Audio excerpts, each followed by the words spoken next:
Hello and welcome to RPGeeks, where we do Dungeons and Dragons and science set in the sci-fi world of Brax Again 2. We are four science communicators who love to play D&D, and then afterwards talk about the science behind the sci-fi concepts that have come up in the game.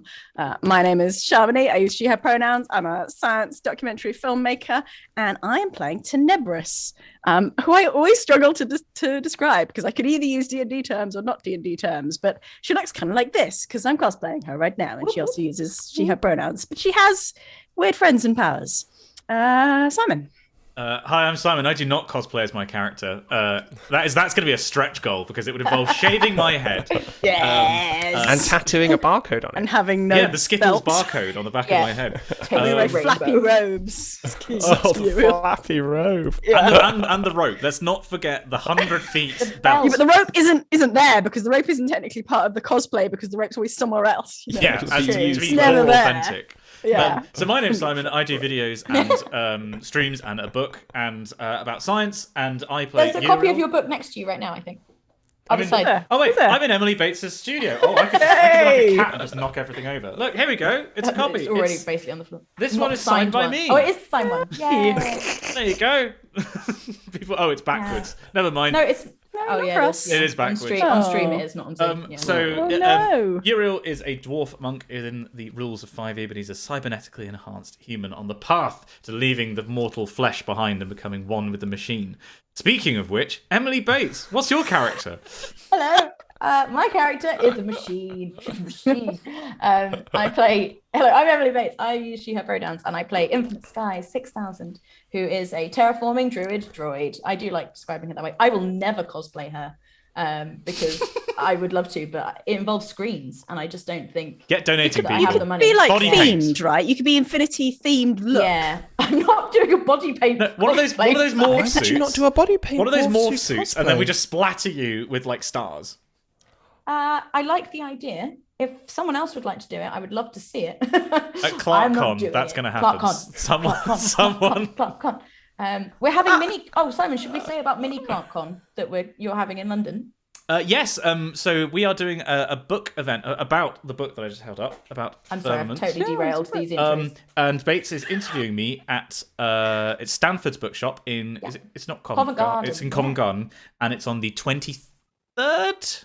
23rd of March. 23rd of March. Sorry, there's a few events and I'm losing track. What's going on, Simon? So basically, Bates and I are going to be having a conversation on stage about the book and about SciComm. And I need to finish it. So excited. What? How far have you got in? Hang on. I'm not reading that one because that's my signed copy. Oh, okay. You don't want to damage it. Mm-hmm. I'm also only like 2 chapters in. I haven't read any pages, but I will finish it. Wait, you're going to really regret saying yes to doing this event. You're going to be like, oh god, it's really bad. Like I'm on stage talking to this author. I really enjoyed. You know who else I think would enjoy your book? The DM of this show, Ali Jennings. Oh, segue! Oh, that was so good. But I guess maybe I've already enjoyed it. I mean, maybe you're a good it's friend. the sort of thing that Good I like friends to read do. in bed. Yeah, really good friends do. Don't say that shit. He's saying it so close to the microphone. I'm really close to the mic now. Oh, Everyone, I've only got a few more centimeters to go. I'm the DM. I use he, him pronouns. I have a few more centimeters to go. Roll the film. That's the thing. I don't know if this is going to work. Let's find out, shall we? Hopefully, the intro video is going to roll now.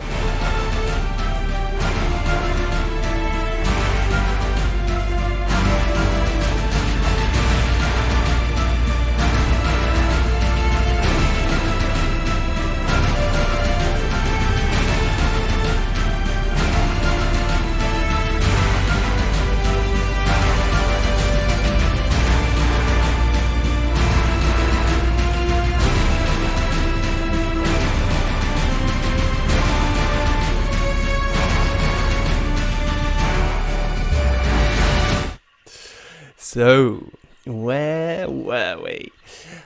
I'll tell you where we were. The party have found themselves in the bayou. The bayou. Goodbye.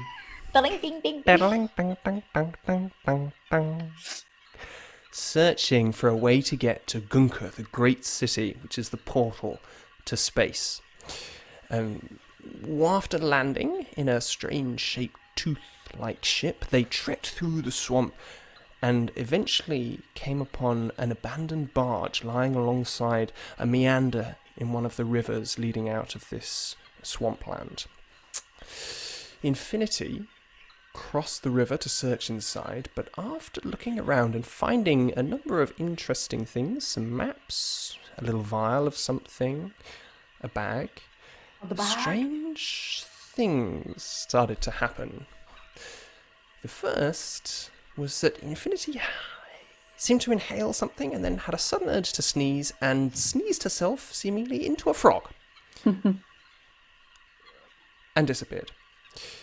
Infinity, now a frog, on the deck. Uriel came to see what had happened. Uriel came aboard the boat, looked inside, whereupon he met an inflating, priapic, satyr-like creature who constantly kept asking him for tea and approaching him, and Uriel was backing off, and this thing was inflating and inflating until finally Uriel toppled off the back of the boat into the mud, and then the satyr exploded into a million butterflies which flew off into the hot afternoon sun of this oozing swampland.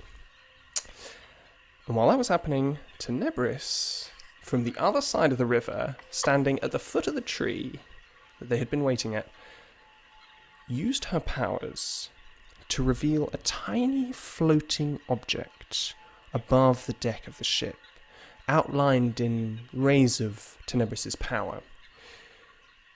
Infinity, the frog, took this opportunity to try and eat it, as frogs are wont to do with small fly-shaped objects. She succeeded and ended up with a mouthful of crushed metal components. And it's with that everyone rolled initiative. Is it just me, or is everyone else feeling like Ali's reading them a bedtime story? Oh yeah, and it's about to become a horror. Really tense bedtime story building up to the scary bit. Oh. How do we feel about that? Maybe I'd rather not be in initiative, but it's a lovely, relaxing music. So great. Feel good about it. It's lovely, relaxing music. Well, good. Well, everybody rolled initiative last time, and Tenebris, you are going first. So, here's what you see. You're stood at the base of this mangrove tree, in this thick alluvial mud that reaches up to your knees. You look across through the very, very bright late afternoon sun, dazzling your eyes. You find it difficult to see, but you do make out the silhouettes of a figure on this boat. That's Uriel, just off the side. So actually not even on the boat, off the edge of the boat. You can see the outline, this black outline of this barge in the sun, and you saw for a second the shimmering outline of something very small, which then disappeared. What would you like to do? And I heard also Uriel shouting across the river, like, get it, or it's coming for me, or get away from me. It's coming to me was not a phrase I would have used. You heard Uriel shouting a lot of socially awkward, excuse me, I don't think I want to be involved in this. That's not a thing that I do. And then that was it. That's our party in a nutshell, really, isn't it? In a fantasy world where I could be anything, I still chose to be socially awkward. Says a lot. Well, I mean, that would be mean, so I'm not going to do that. So Tenebris has tried to, do something, tried to help, tried to believe Uriel that there was an invisible creature coming for him, at him, whatever. Sorry, you know what I mean. And tried to light something up. It promptly disappeared. Infinity's disappeared. Uriel's just lying in some mud. Tenebris is going to shout, and she also can't see very well because it's too bright here. Would you like some calming magic? Uriel. Well, hang on. I mean, talking is out of sequence, right? You can talk. Yeah, you can answer. Yeah. Hang on, I'm just trying to put myself in Uriel's shoes. Right, fly off, giant penis. Yes, okay.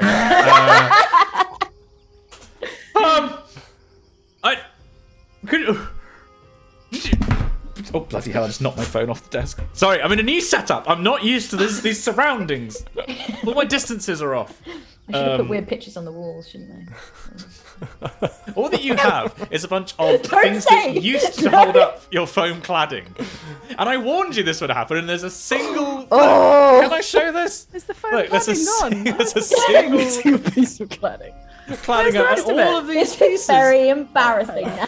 Where Why it did was it fall stuck. off? I said this would happen. It fell off because the sticky stuff wasn't good enough, and Simon told me it would be good enough, but I was like, actually, it's working, so it's Is that gonna be because fine. no sticky stuff is ever good enough, or is it? I think mine might have been cheap. You have to use like an intermediary. Like I put paper on the back of mine, and then you stick it to the paper. Okay. And I've been meaning to do it. Okay. but Anyway, sorry. Anyway. Yeah, that'll be good. I just saw it. Yeah, okay.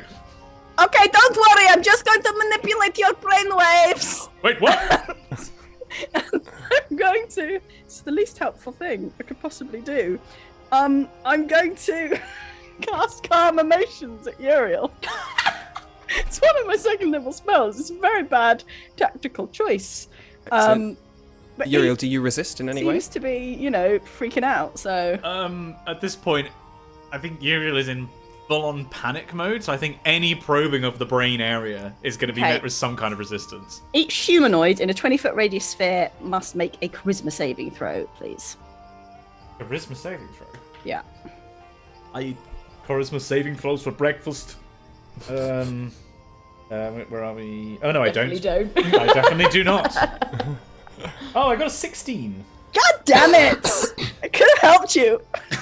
Okay, never Can you be mind. willingly put under You it? can, yeah, but that's why I asked. Yeah, Well, but that's whereas why I feel asked, like would you do it willingly? realistically- I may have scuppered the. My description wasn't that reassuring. Yeah. The calming Fair. description. I'm just of going to calm manipulate your emotions. brain. Calm the fuck down! No, never mind. That was like us before this call started. Yeah, sad times. It's been Movement, stressful bonus for action. anyone who doesn't know.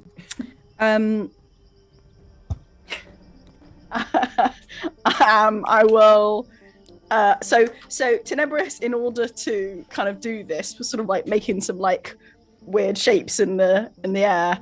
Like clearly didn't work. And is just gonna just sort of yell, "No, damn it, Uriel, let me into your brain!" Get the mold away from me! Uriel, you feel some sort of presence surrounding you. You feel a strange sort of set of thoughts almost try and worm their way into your brain.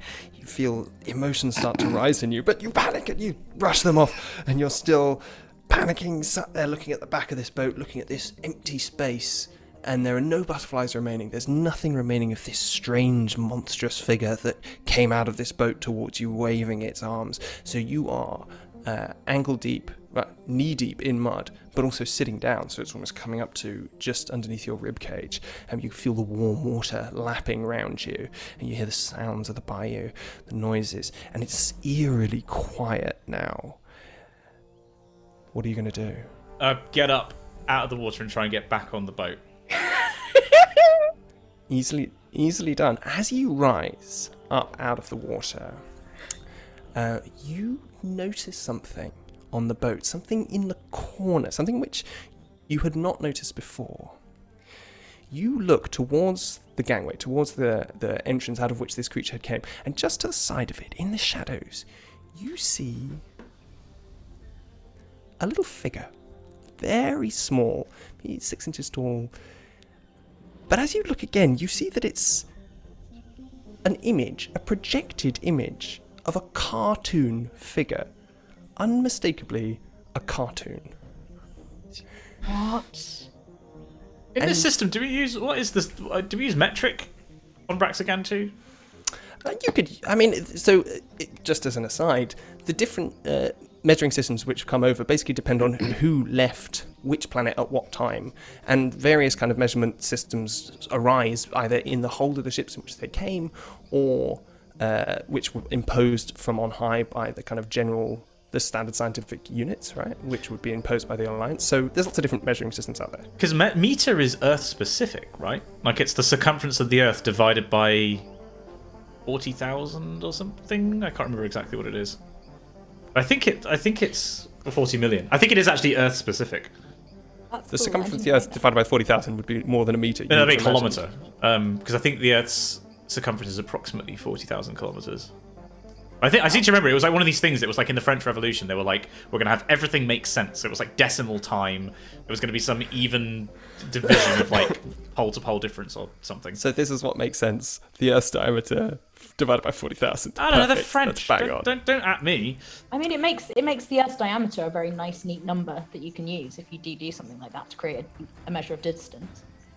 It's an external thing. You need something real. You can't just be making things up. The But then Earth. we get back to like the barley corns and stuff like that. Then we get back It's to the gonna- barley. Yeah, and we've done that. So Palms in a shaftment. So 2 palms and a shaftment. you wrap 2 your hands. palms around your. Anyway, No. so Sorry. Sorry. what you see in the corner, right, is this projected image of this cartoon figure. It seems like a 2D rendering that's been projected out, almost like by a projector that you might see on a screen, for a talk. And what you see is what we would recognise as an anime character, Oh my god. like a little Right tiny now. What is happening? anime character.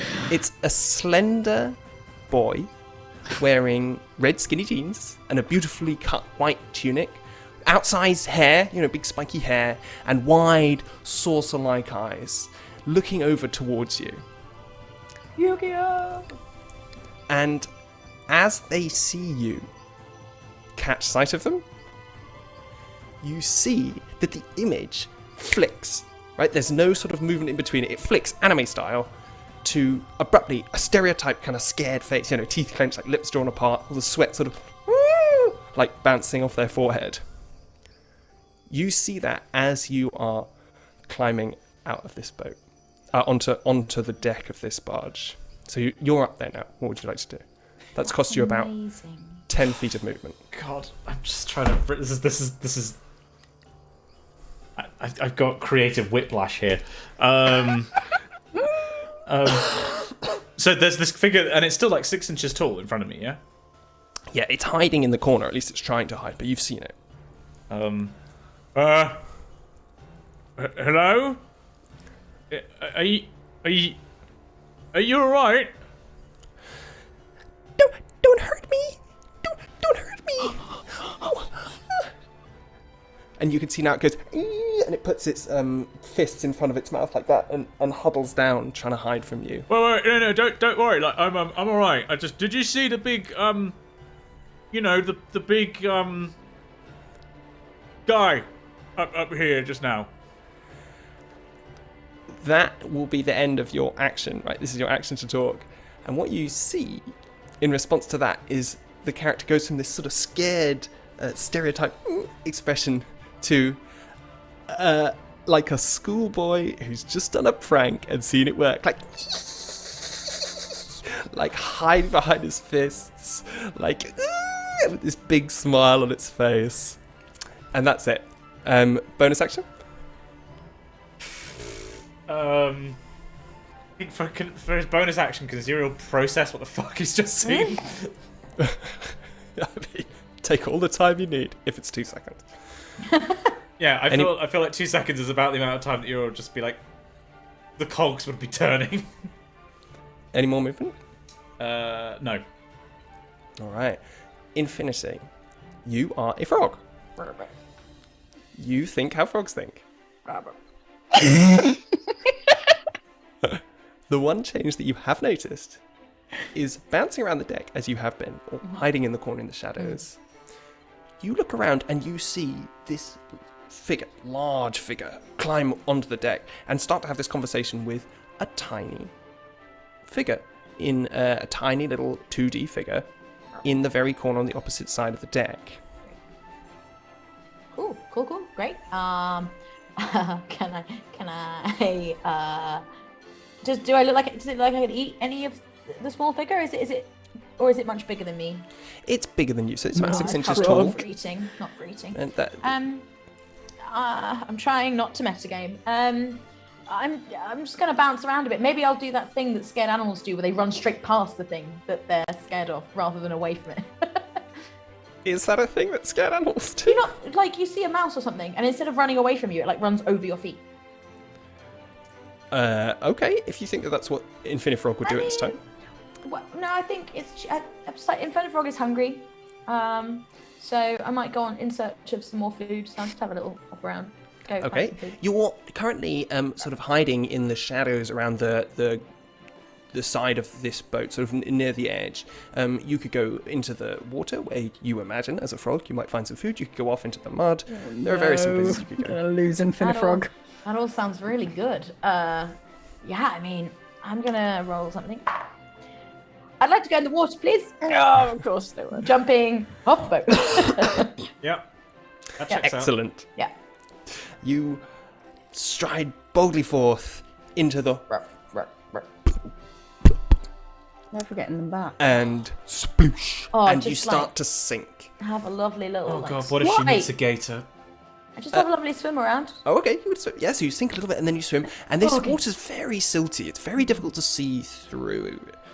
So, although you can swim in any direction, there's not a huge amount to see. Is there anything you're trying to do here? Oh, food. Other frogs. What are you planning on doing with the other frogs? Roll me a perception check. So just so everyone knows, for the DnDebrief, I am doing frogs, and I have been learning a lot about frog mating. So maybe do you say perception? That's wisdom, isn't it? So with frog stats, that is 5. Excellent.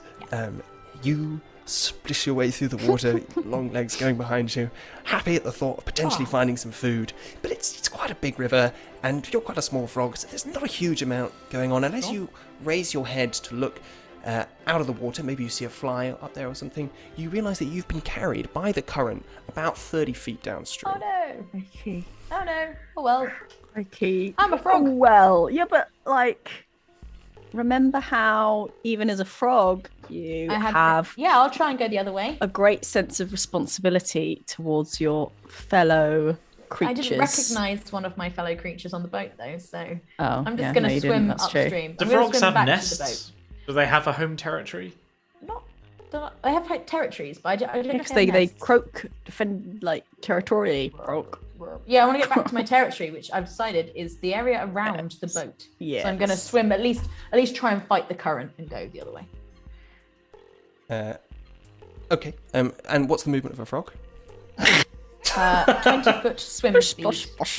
Okay, well, you fight against the current, and you get up close to the bow of this barge where you've just leapt off. Cool. And that is your turn, unless you've got a bonus action. Do frogs have I any don't bonus think actions? frogs have. I mean, they technically don't even have actions. You just were very kind to let me whip my tongue at something before. So no, They don't have attacks. They do have actions. It's fair. Right. I can do a long jump, but I don't need. Yeah, I'm happy. I can breathe air and water, so that's good. Excellent. Okay. So, with that, Uriel, as you're looking at this giggling 2D small boy with a beautifully kind of coiffed, sticking up hair, it's a very, very good-looking child. Suddenly, you look away for a second, look back, and they're gone. Oh god. Roll me a perception check. Perception. Yeah. 20. 12. Yep, they're gone. And then... Don't give me that smile, Ali. That's a bad smile. hear a noise above you. This time, it's... Oh! You can't do that! You look up and you see above you, 30 feet in the air, right? Another little figure. This time, it's a girl. Wearing a dark cloak, big chunky boots, and with pink hair drawn down like emo style over most of her face. And on her back, she has a huge sword, which is bigger than she That's is. what I'm cosplaying. Again, she's about 6 inches tall, and she's 30 feet away from you, up in the sky, so it's very, very difficult for you to see her. But you hear her go, "No! You can't!" And then the image changes, and she points, that instant flick, she points at you, her whole body arrowed towards you. And then you see around her appear these multiple jagged lines, and you go, towards you. Oh no. Now, roll me Ali, this is amazing. a... We're in an anime fight in D&D, but we're not anime characters. I love it. Oh my roll god. me a wisdom saving throw. A wisdom saving throw coming up. Let me just get my modifier. Sorry, I got it on my phone. Wisdom saving throw is that. 4. Excellent. Now, roll me a d10. Oh, good. Oh, no. With pleasure, Ali. Ali's Yeah. got his list of spells out. He's just working through them one by one. That's a 3. Oh, it's a 3. Okay. could be good. You... The first thing that happens is you cough a little bit as you feel some sort of dust from probably the surroundings or something enter your lungs. And then you just lose the will to do anything. Suddenly it all just falls away, and you're just bored. You're bored by this whole situation. You just can't be bothered with it. You feel like the best use of your time is to just stand still and just wait for it all to be over, really. God, even in fantasy, I can't escape fucking depression. Right? Oh, Simon. Okay. I get anime attacked and depressed. Got it. Okay. At this point, You get hit by a Infinifrog. rock. Infinifrog, you sense something No. coming towards you. No, getting hurt is good. Hurt is good. Hurt is good. Hurt is Oh good. yes, hurt is good. Hurt is Oh, good. hurt is great. Hurt is really Eat the good. frog. Eat the frog. And then a moment of terror as from out of this silty blackness comes an even darker shadow, and then a huge mouth opens up and Oh, come on. rolls a It's not a lot you have to hit as a frog, just in case you're wondering. an 11. That is to hit. exactly the frog armor class, and I have 1 hit point. So Phew. So This feels bad. no, this is good. Infinity comes back now, it unless it does the all of my bite points. of this strange shadowy creature deals you 6 points of piercing damage, Okay, so I take the 1 of the frog, and then I do 5 to infinity. and you explode out into the old infinity. But it's not like a sort of poof. It's what you feel like is that all these little tiny bits of metal, right? All these sort of parts of you that had kind of fallen away when you sneezed yourself into the frog, all start magnetically sort of pulling themselves towards you, and you regain your shape in the middle of this water. Is it in the middle of whatever bit into you, and does it Yeah. explode? Oh yeah, has it eaten me, and do I just go through it? Well, this was a bite attack, not a swallow Okay, so attack. it's like on my arm now. It is. Yeah. What you see is you're now standing up to your chest in water in this mud, Oh, is it and quite you've got a rather confused-looking anaconda attached to your arm. Oh. It's Anaconda big. Right? It isn't small, but It did you are a want lot some. bigger than it thought it was. Well, those things are terrifying. Sorry, so it's quite small, you said? No, it isn't small. Oh, it isn't small. It isn't small. Okay. It's Is big. it? It's an anaconda. Okay, yeah, sure. That's valid. Okay. Baby anaconda. Because No, they can't baby really emote, because the thing about snakes is they don't have eyelids, right? That's the difference between a snake and a lizard. Snakes How don't is have it eyelids. looking confused? So it's just eyes are looking at you the whole time. Like it's gone. That's its expression before really and after. Right. At this point, I'm going to start the battle mix because Oh, no. you've got a snake hanging off your Yeah, arm. yeah, I think that's valid. And now, Tenebris, you see exploding out of the water. How did Infinity she get in there? front of the boat. Like she was there. This snake attached to her arm. You see Uriel standing stock still on the boat, just staring up into nothingness. I just want to watch Parks and Rec. Did And I roll see me- anything above Oh no, I can't see anything Being in this too light. No, I mean, you I'm roll me a freaking- perception check. With Go for it, but it's a high DC. disadvantage as well, so it's like, not gonna happen. Not with that attitude. The higher roll was a natural 20 there. Yeah. Sadly. The lower roll +2 was a 19. It's not enough. You don't see anything else. You don't know what's going on here. Is it my turn? It is now your turn. I'm gonna shout. Uriel! There is nothing there! You are fine! Oh! Infinity! You have a snake! Yes. How did I get here? Snake! Snake! Snake! Is that it? Yeah. Oh, would you look at the time? It's snake o'clock. Okay. Snake! Is that? Are you trying to do anything with that action? Like to invoke terror or something? I'm just trying to make sure that Infinity is aware. I mean, Infinity is strange, you know, like, Infinity likes animals. Oh, Infinity's very excited. You know, normally... Yes, isn't it pretty? Okay, great. Any bonus action movement? No, I'm just gonna sort of like look around, just standing by myself on the other side of the river, just being like, oh dear. Fantastic. Uriel, it comes to you. You are motionless. Oh no. I mean, to be fair, that's kind of what Uriel always wanted. It's like, Oh. Jeez. Oh, sad. God. But now, having spent the last 6 seconds just... you think, maybe this isn't right. Maybe I should do something. Roll another wisdom saving throw. what was it? It was a 1. 12.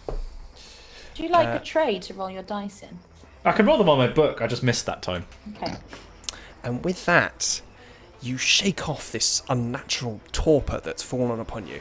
And you remember you're here for a reason, and there's some strange, well-animated things attacking me. Some really stylish-looking creatures. That's got to be 60 FPS at least. But, yeah, but that's, you've spent your whole turn getting to the point where you think that maybe it's time to re-engage. So that's your turn. Infinity, you are stood up to your chest in the salty water. You feel the water rushing past you. You see on your arm a snake, and it hurts, right? Ow. Oh. That. How far away from the boat am I? You're 10 feet away Well, from the prow. Can I just try and just sort of flick the snake off? Maybe by casting Shillelagh and just making my arm go like choo choo choo choo choo and turn into its like club form. So And that's then your be like, bonus "Get action, on." right? That is my bonus action to cast that, yeah. Okay, so, and it would be a strength, a contested strength throw to essentially Sure. try and yeet can- this snake. Oh, we can try, can't we? Yeah, I would like to. Anacondas So are this is super going to count. strong. This is going to count as a push action, right? Okay. So just strength, straight Yeah. strength. Yeah, straight strength. New dice did pretty good, 16. Yeah, that's going to beat a 4. As your arm transforms into this gnarled, rooted, metallic cabled club, you use it to hurl the snake 5 feet away from you into the current away from the boat. That snake's gone, it's away from you. Great. Can I try and get back on the boat? Absolutely. Like, do I see Uriel? Once you're on the boat, yes, you do. Cool, I'll get back on the boat. Uriel, how did I end up in the water? I sneezed and then I was a frog. It's going to cost you 10 movement before you do it. So Yeah, it's going to that's cost you 10 movement to get to the boat, another 10 movement to climb up on top Right. of it. So you've got 10 more. You can get about I halfway actually along have the boat. 15 more because my Oh, you're boat. 35. Oh, well, with that, 35. you can reach basically the doorway. So you're about 10 feet away from Uriel as it stands. Okay, great, fine.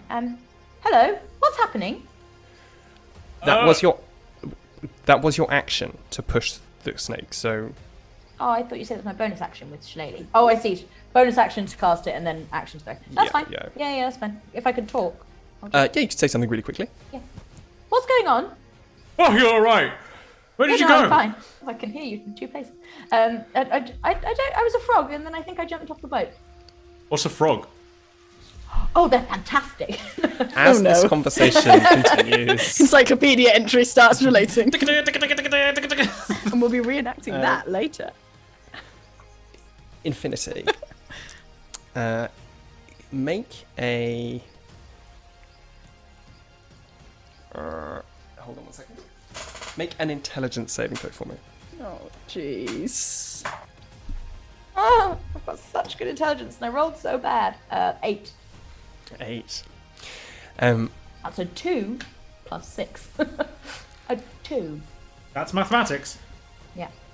That's what you get here at RPGeeks. High level maths. I have a PhD in maths, and I can confirm that 6 plus 2 is 8. As you look towards Uriel, standing there, just starting to shake himself out of this strange slumber, behind him, you see something confusing. You see smoke starting to rise from the trees behind you.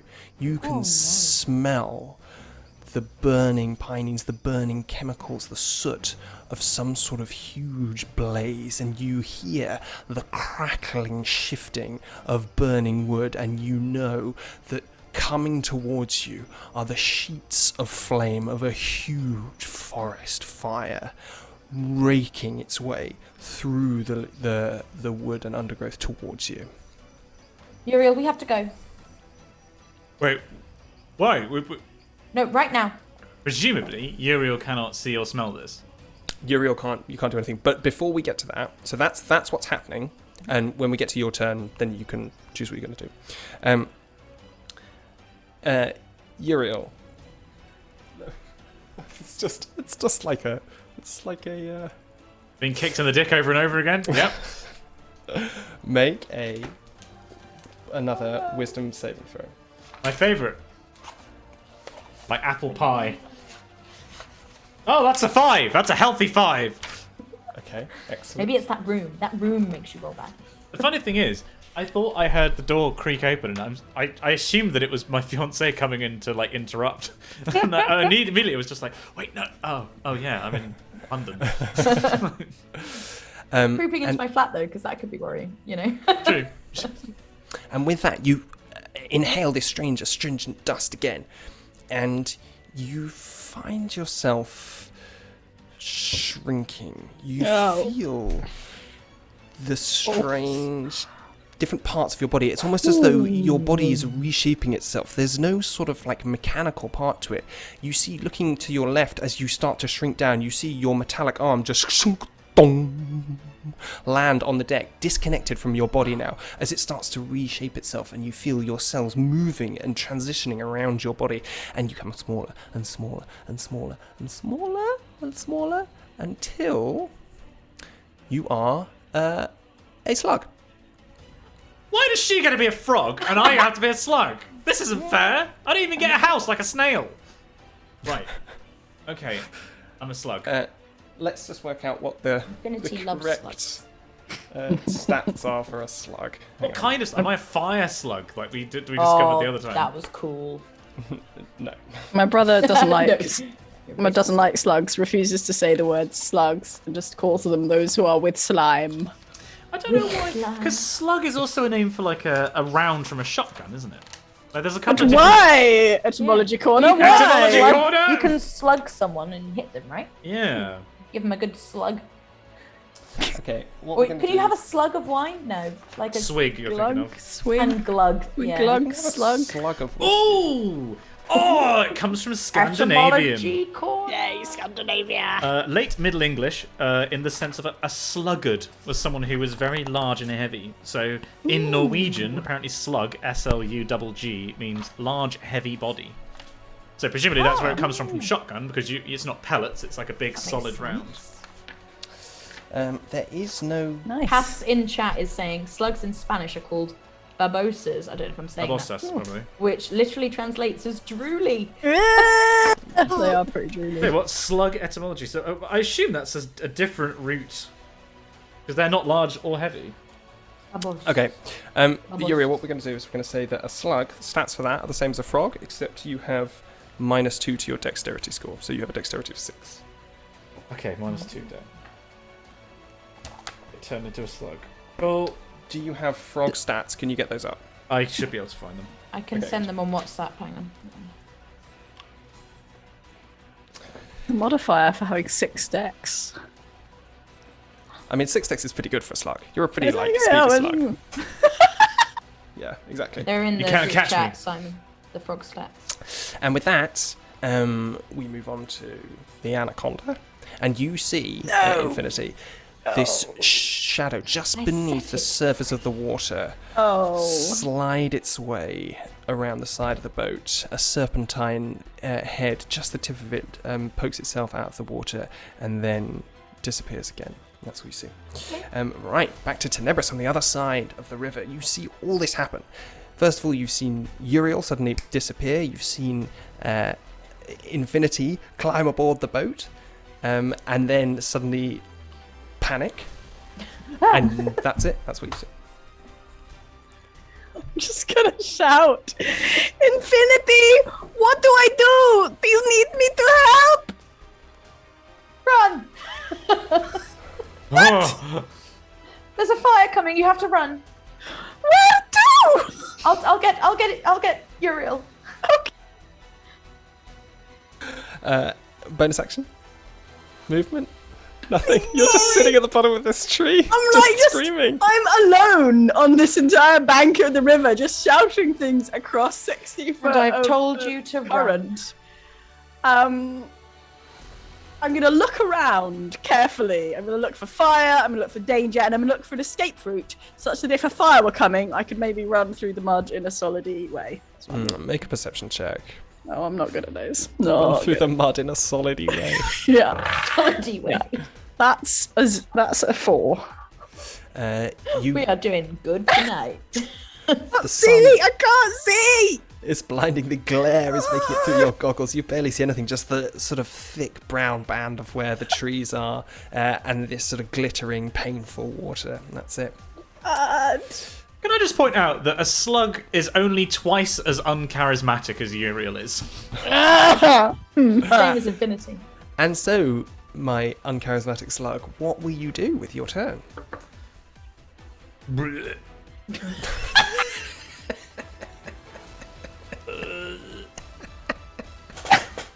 I can't imagine they have enough intelligence to even know what they're doing.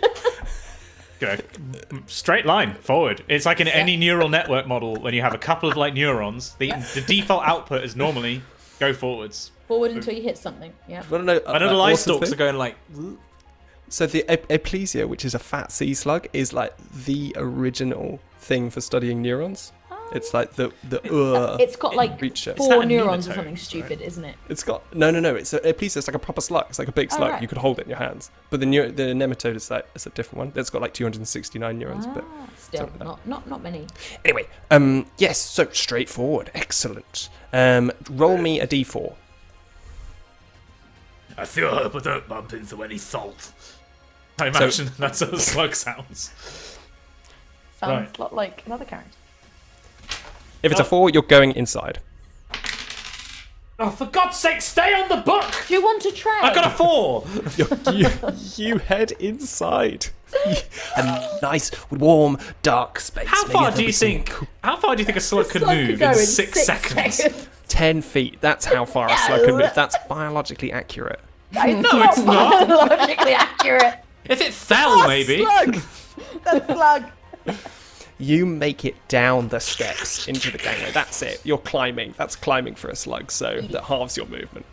So you're now at the bottom of the steps. You look around you. It's still warm in here, but it is at least a bit shaded. You see all these things. None of them look like leaves or cabbages to eat. That's it. Do you have any actions you want to do? I'm gonna twiddle my eye stalks around. I'm a slug, Ali. What do you expect me to do? I'm gonna compose a symphony. With that, I'm gonna learn to speak Norwegian. you do notice that there are some strange things happening outside. Strange and potentially scary things that you might want to avoid. But that's about it with that eye twiddle. And now, Infinity. Yeah. You smell the burning of trees. You see the flames starting to lick over the treetops. What are you doing? I would like to pick up the slug, which I assume I can still see. Hang on, Too hang on a fast. second. I'm, Sorry, before you do It's gone. But Ow! Super I was slug. like, nope, back this way, please. It's making that like Flintstones, like kind of noise. Yeah. Is there ever like a children's book about a really fast snail? I'm just sort of making it Speedy up. the snail. Oh, that that does sounds sound right. familiar. Yeah. It at least feels like there should have been if there wasn't. Yeah. If Of course, not, we're in the money now, guys. Yeah. In Ali's version of like the tortoise and the hare, the tortoise actually goes faster. Yeah. The tortoise has 60 feet of movement. Yeah.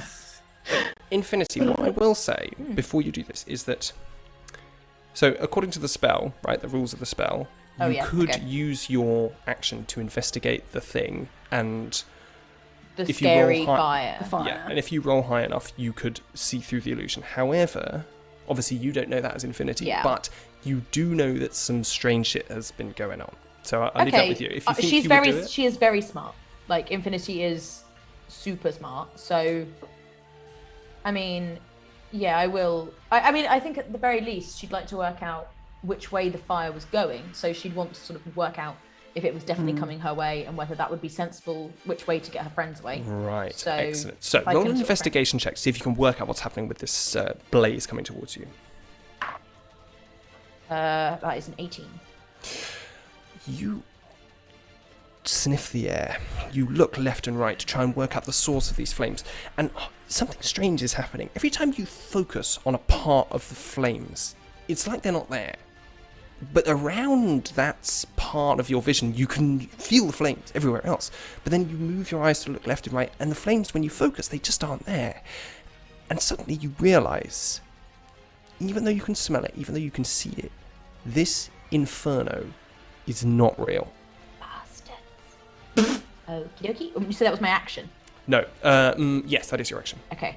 Then there's not a lot I can do. Can I just go over to where I saw Slug Uriel and probably not pick him up, but at least be like Before watching you do where that, he's going. as you're walking past, down towards where you saw Slug Uriel, you do see up in the sky a tiny little figure hanging in the air.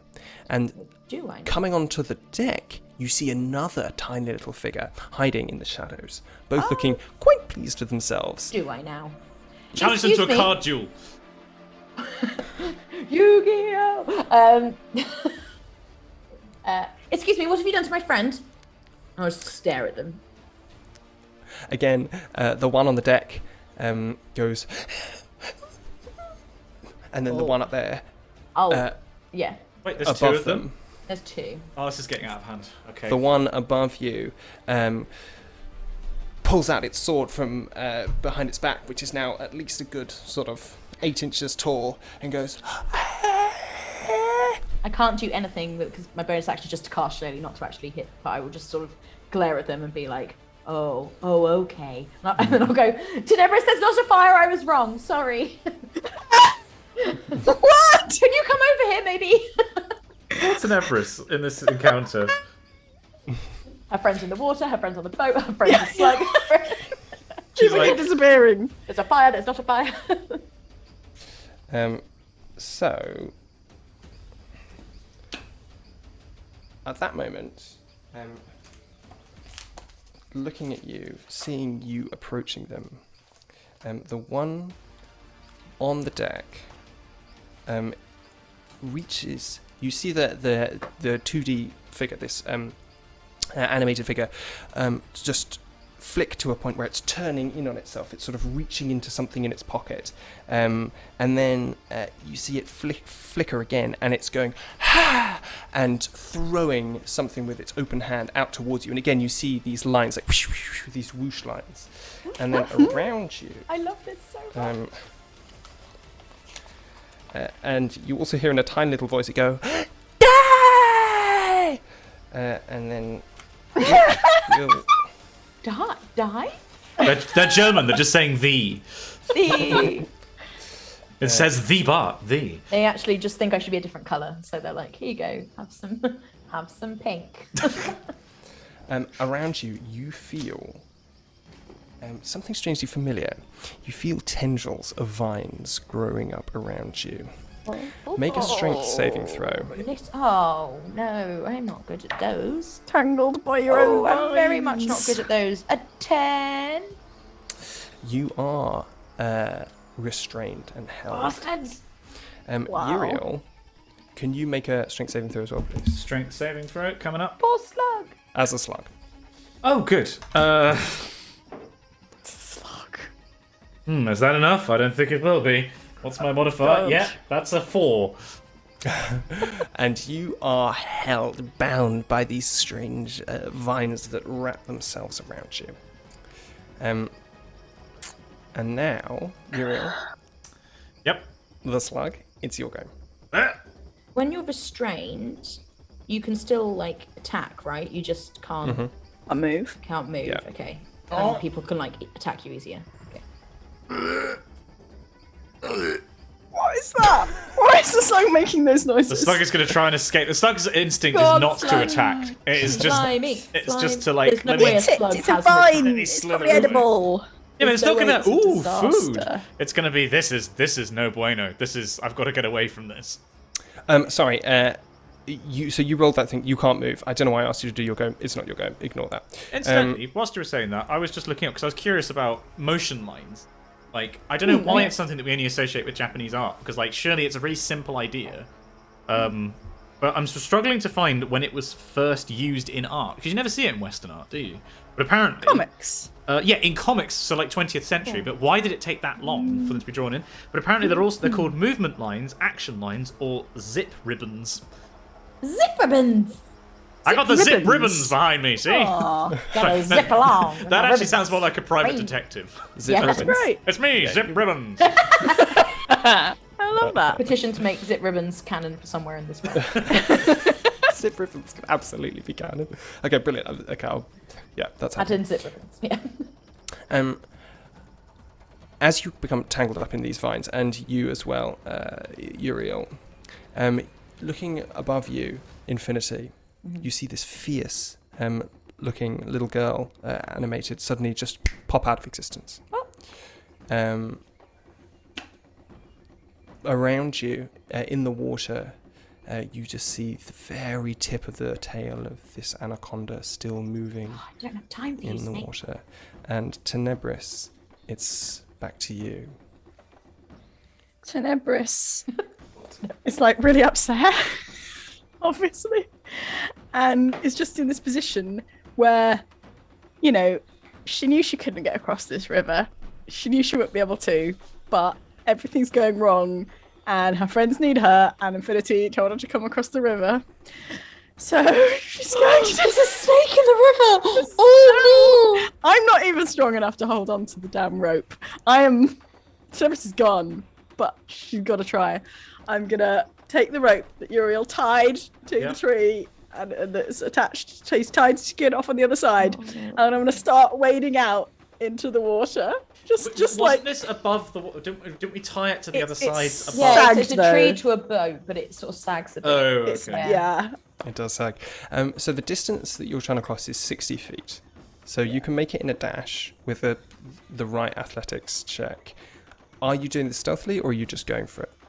I'm not doing it stealthily. No, I'm just All right. going for it. But like, yeah, Roll me an athletics check. Come on. I don't.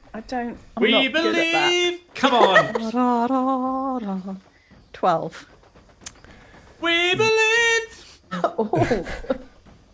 One managed to key get up because Iron, you'll be there.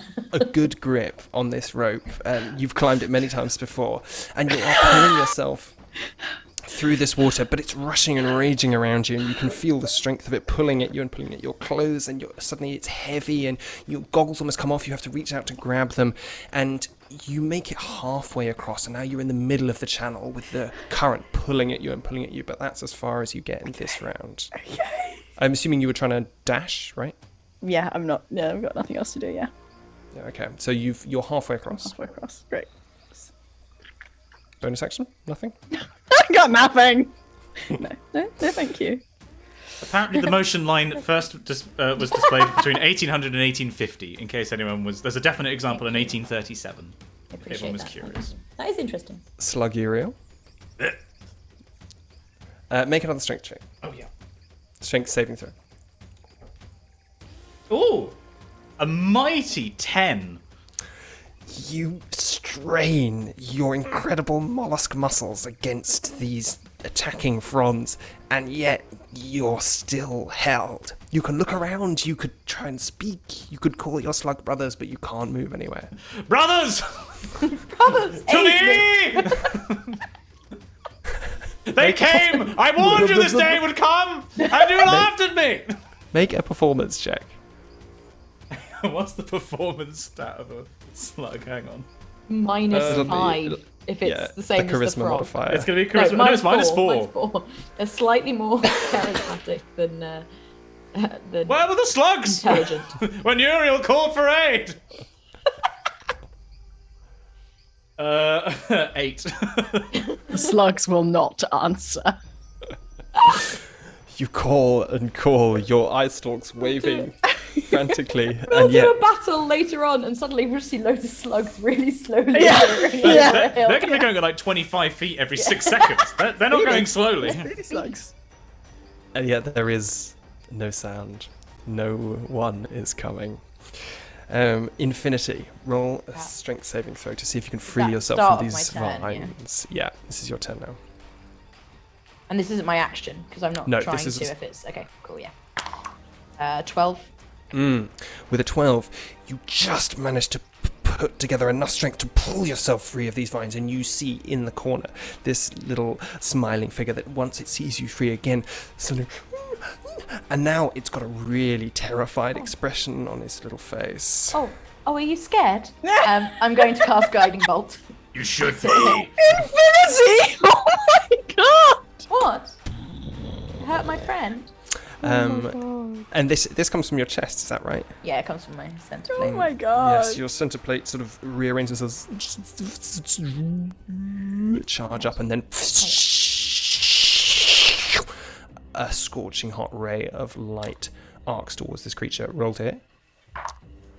Ah, bollocks, 9. And yet it carves through the wood of the boat, scorching its way along, leaving blackened marks in the wood, and yet does not hit. Okay, cool. That's what I've got, really. So, yeah. Do I have a bonus action I can do? Not really. No, because I cast Shillelagh. I could. Sorry. I am going to. I'm going to cast one of my wild shapes. I should have done this first, but make Is myself. that not an action? No, so I can, as long as I'm not turning into if I turn into a creature, it's an action. If I use my starry form, then my screens just start to like glow more, and the stars start to sort of pulse.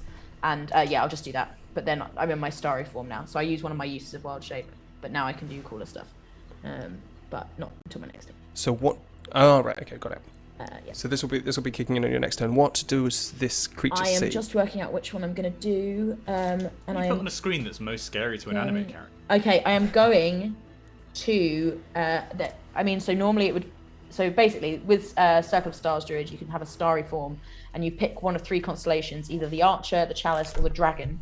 And I'm going to pick the Dragon, so the stars kind of start moving, and I'm not going to say they look like a dragon because for our world I don't think it quite works, but they sort of start to like swirl into like almost a like tornado. But when I make an intelligence or wisdom check or a constitution saving throw, actually that's not as good as I thought it was. I take it all back. I'm not doing that. I'm going to do Archer, which just makes me hit more and better. Excellent. I take it all back. Sorry, that took a while. But Do we see Orion, the constellation of Orion? Let's say yeah, like from way back in the annals of her memories. This is a strange constellation. This is so foreign and different to anything around here. It's come from a place Orion deep in the your sort of Archer? primal memory. Oh, it's the Hunter. It's this. Isn't there one with a bow though? Isn't Yeah, that's Orion. Sagittarius has got a bow though, right? Yes, the I'll tell you dreadful what, Sagittaria. Come back yeah. to me Sagittarius does on have a my bow. turn. I'll tell you exactly what it looks like. Because Horus has a little signet ring with Sagittarius on it. There you go. All right. Well, Yeah, Sagittarius is the archer, so I'll have Sagittarius. Yeah. I wondered, there must have been... I assume we have at least one astrophysicist in Twitch chat right now. There is a way of estimating what the night sky will look like from different locations in the Milky Way. And if there's a place that you can find that actually has a constellation that looks like something in particular and not just random noise. Like, there must be a place in the Milky Way where you can plonk an observer and you can see, like, an actual crab in the sky or something. Or a slug. Sure. Yeah. At that point, Infinity, you feel the dust start to invade your lungs again. And how many hit points are you on? 22. Yeah, that's not going to do it. And you breathe it in, and nothing happens. Get to fuck. And then you see this little figure turn and run. Except it doesn't run, it just makes a sort of Running Man frozen motion, and then... Is there a little cloud where they're like hiding the legs? There is exactly a cloud. Yeah, Legs start going before they move, and then suddenly they go. Where they were, there is a cloud, and you see this character disappear over the edge of the deck and out of sight down towards the edge of the tree line.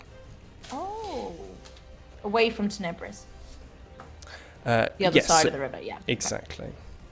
Now, Tenebris.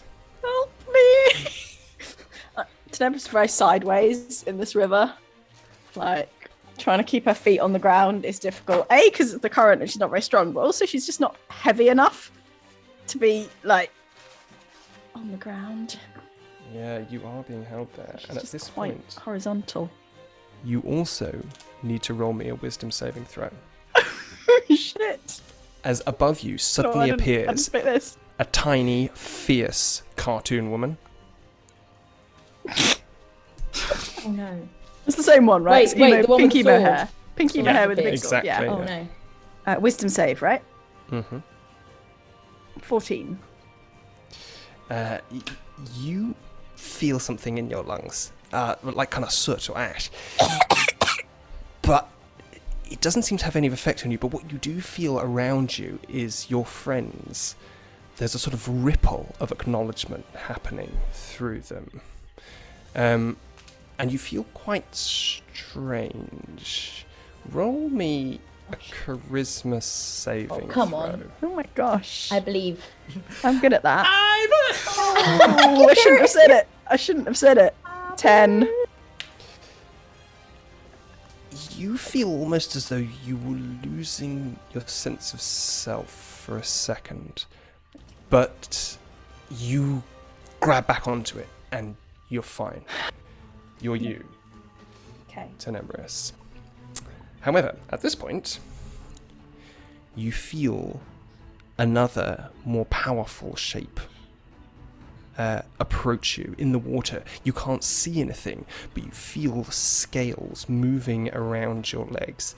You feel them start to constrict your knees together, pulling themselves around your legs and your chest, and make no, I'm going to roll to hit. That's what I'm going to do. That is a 11. Does that hit? Me? Tenebris? No, me? Tenebris. Oh no! Yeah, Sorry, that's I was not paying attention. Sorry.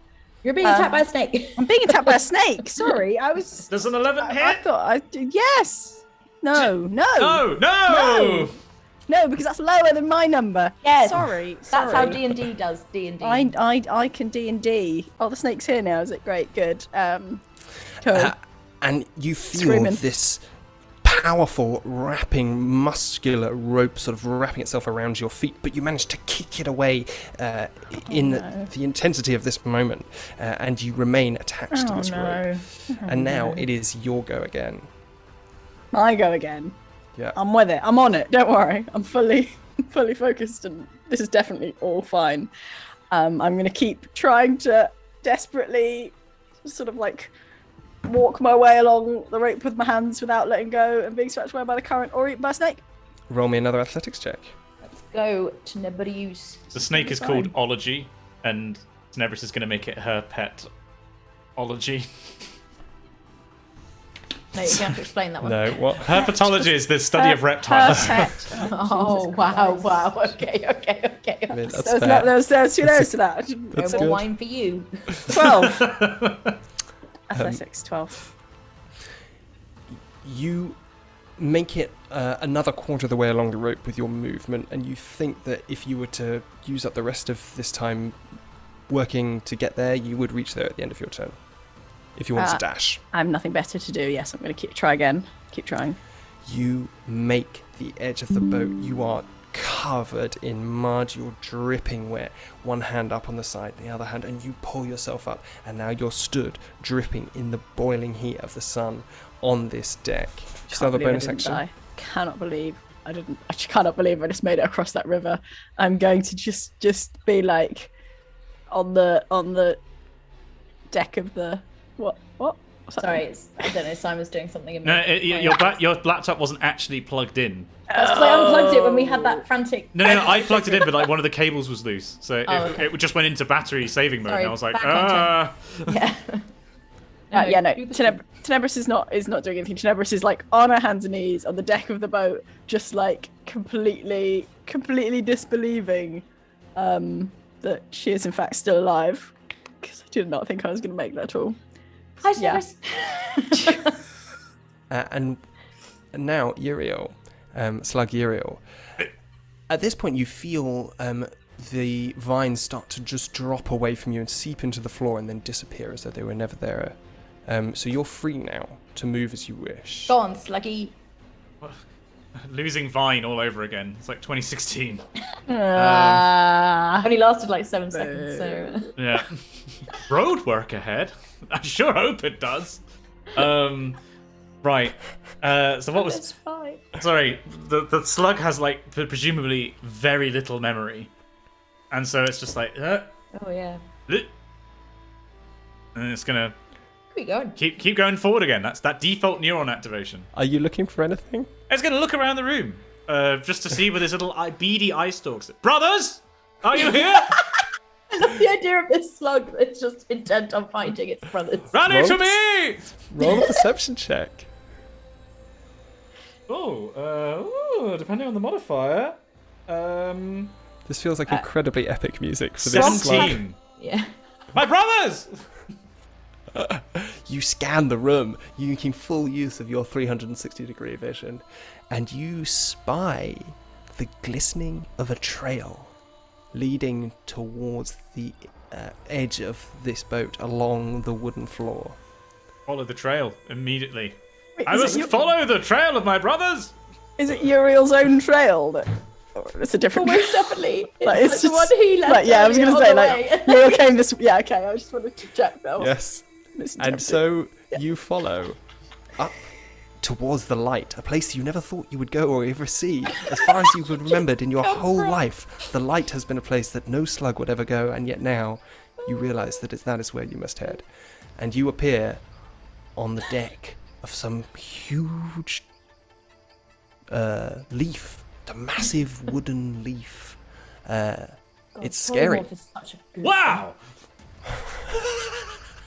I turned into Matt Berry! thing. Oh my god. And with that, infinity. Unless you have any bonus actions you want to do, Slug Uriel. I think he's done enough damage as it is. Oh, look! A trail! She's pissed off now. So I can't see any of them anymore. Or can I see them? You make a perception check. 13. Yeah, so you do see out over the middle of the river, hovering just above the centre of the current, the centre of the channel, a little tiny figure glinting in the sun. Are you trying to hurt my friends? No! Oh. Where can I see Uriel? Can I see Slug Uriel? So with that initial perception check of 13, no, you don't see a slug slowly making its way back up the stairs. That's valid. I'm exploring! Do I not hear Matt Berry? You do see Tenebris pull herself up onto the deck of the ship. Hi, Tenebris. What is happening? I'm not 100% sure. Are you seeing things as well? There is nothing here. Those things are bad. I haven't cast this before, but sod it, why not? I am going to cast Moonbeam. Ooh. And you can tell me if this works, Ali, because this is one of the ones I wanted to talk to you about coming from satellites. Right, explain what it does. What does it say in there? What's the description? So, Moonbeam. A silvery beam of pale light shines down in a 5-foot radius, 40-foot high cylinder, centered on a point within range. Until the spell ends, which is a minute, dim light fills the cylinder. When a creature enters the spell's area for the first time on a turn or starts a turn there, it's engulfed in ghostly flames that cause searing pain, and it must make a constitution saving throw, blah, blah, blah, takes damage. A shape changer makes its saving throw with disadvantage. If it fails, it also instantly reverts to its original form and can't assume a different form until it leaves the spell's light. Okay. And I can then move it on my turns afterwards. Shape changer in 5e having a very specific meaning. Shape changer meaning like it wouldn't include like a druid who wild shapes. Oh, would it not? I thought it would. Okay. I don't think so. You can look that up. I don't know. So I think it's referring to like changelings. Either way, basically. that's fine. So you're trying to explain this as something coming from orbit, like from a satellite, right? That was the vague idea when I first made this character, that she would be able to call on the power of satellites to be like, smite that shit. Yeah. And, Absolutely. You reach out to the satellites above you, and I did my wild shape and I haven't used it. Okay, cool. That's fine. And up to this point, you haven't had a lot of luck getting through to these satellites. But in this moment of fear, of anger, you access something more primal within you. You speak in a way that is beyond words, a kind of meshing of numbers and digital code, and you feel something click in a consciousness far, far above your head, wheeling in the sky, and then a cylinder of light engulfs what? So it is a 5-foot radius, so 10 foot. So I want to put it over where I can see the other one, and just in that general area. If I can hit the anaconda as well, I'll hit the anaconda as well. Is there? I'm just smiting the river, basically, where I know they were. And is there any saving throw on that? Yeah, so they make Constitution saves, and then the damage. But they can't avoid it. They can only just make saves to half damage. The damage, which is 13, if they fail. And what's the DC? 14 Constitution. Right, it's 13. It's eerie, right? So even though there is bright beaming light slanting in through the trees, throwing long shadows in this heat, you can still see this pale outline of this radiation cylinder as it falls from the sky. And then the first thing you see is a little puff, and tiny shards of metal sprinkle from where the figure once was. The figure disappears, the cartoon is gone, and these little tiny shards of metal sprinkle out like the one droplets tongue lashed onto the water. And then you hear a thrashing as this long, thin shape starts beating itself against the water in searing agony, and you see the snake twisting itself, turning itself up in knots, and then suddenly goes limp. Ugh. And rises belly up to the surface and is swept along in the current away and out of sight. Sorry. You monster! Now... How much of the boat was caught in that? None. 10-foot radius, so okay. I would try and not to, yeah. 10-foot diameter, sorry. That... I will say that unless you're all going to go out chasing the final one... The little boy went into the woods, did he? No, where did the little boy go? Well, you see nothing at this stage. You don't I haven't see seen anything at all. I haven't seen anyone. There's nothing. Everything seems to have gone. And that brings us back to Tenebris.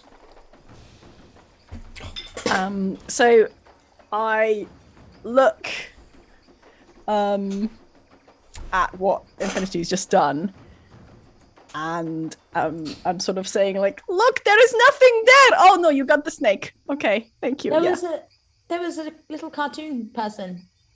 Little what? Cartoon?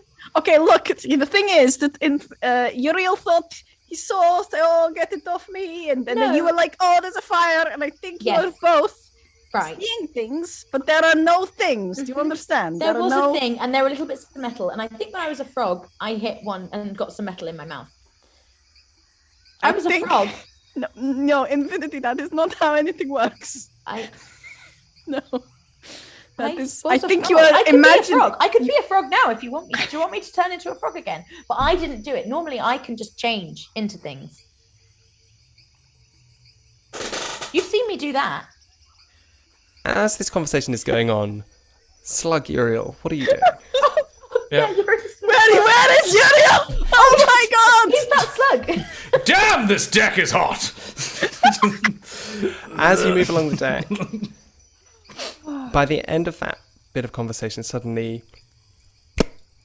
and you feel the same change start to happen. And as a slug, this is terrifying. You just don't know what's happening. You feel you're growing these strange protuberances out of your side. Your eyes are somehow disappearing back into your head, and then and you are Uriel once more, but you have no arm. It is. Am I belly down on the floor still? Yes, you are. Doing the worm, basically. Yes, you are face down. You can just see about 5 feet away from you, your arm lying on the deck. Yeah. I imagine you'd have a little bit of like slime left over, just like kind of coating him. Oh. You were a slug. Yes. Well, I think. Oh my god, that was the most disgusting experience of my life. Are you okay? I think I need to bathe for a week. And my arm. I'm gonna get up and go and retrieve my arm. Hand me my arm. As you bring the socket of your arm close to the end of your elbow where your biological arm ends, you see tiny tendrils of metal filament reaching out from the arm towards the body, piercing the flesh beneath it, and then and you feel suddenly again the strange coolness of the machine reaching its way just to the edge of your thoughts. Oh, it's good. I don't While feel this is anything. going on, Infinity is just sort of going to go over and sort of look at the column of light that she's kind of created, because I've got it up for a minute, and I'm just going to like sort of slowly move it backwards and forwards and sort of, and then like get rid of it quite quickly. What's the expression on your face? I think her stars are still like sort of brighter and burning because she's still technically in her starry form again for a minute, but I think she's just sort of looking at it and sort of wondering about the power that just sort of happened and came out of her. She's not scared, she's just sort of concerned. So, what was just happening? Where did all those things go? I think it might have been a defense mechanism. Which things did you see that were real and which things were not real? Because the fire wasn't real. Okay. I think I was a frog. Uriel definitely was a slug. Yes, I saw that actually. Yeah, I believe you now. And you said you didn't see the giant growing guy on the deck. There was definitely no giant growing guy, and then I tried to feel out with the colony, and they saw something, but it was not a giant guy. Right. Did you see the little cartoon people? Yeah. See, that doesn't sound real when you keep saying it. Like that sounds like one of the things that is they not were like real. Little projections of art, kind of just moving around. And well, one of them, I think. Do I remember when I was a frog? Yeah. Okay. When I was a frog, I tried to eat you made one light up, I think, Tenebris. It went all funny, like you can do. I saw a little speck, right? Yes, and I was a frog, so I tried to eat it. and I used my tongue as a frog, and I hit it, and then there was a lot of metal, and I didn't like that because I was a frog. Can I look on the deck for metal? Yeah, make an investigation check. If that was... I'll help. Are you guys all doing that? Yeah, we'll all do it, yeah. Okay, well, one person can roll with advantage, or you can all roll. I've said all I'll roll. look. Let's I'll all look, roll, so I'm because gonna then we get 3 rather than 2. That's mathematics. 13. Oh, fuckly fuck, 7. What were the other numbers? Not much better 13. for me. 13. But it's going to be less than 13. You don't find anything. What you remember, Infinity, from being a frog is that this thing could fit inside your mouth, and you were not a big frog. Tiny. Yeah. Okay. Oh, it must have gone, but there was definitely something metal, and I think when I ended the fight, I think there were bits of metal floating away in the river. When you came over here at first, did you find anything unusual? Oh, actually, yes. I didn't want to steal it, but I thought maybe we could borrow it again.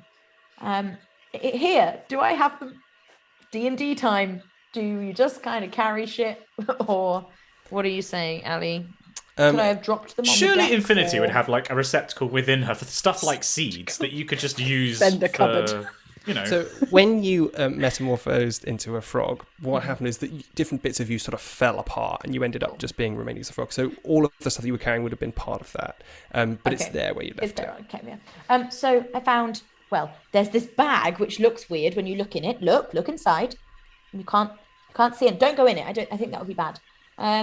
So there's this, and then there was this little vial, and look, there's like a membrane thing in it, which I thought was very interesting. And then I found these maps.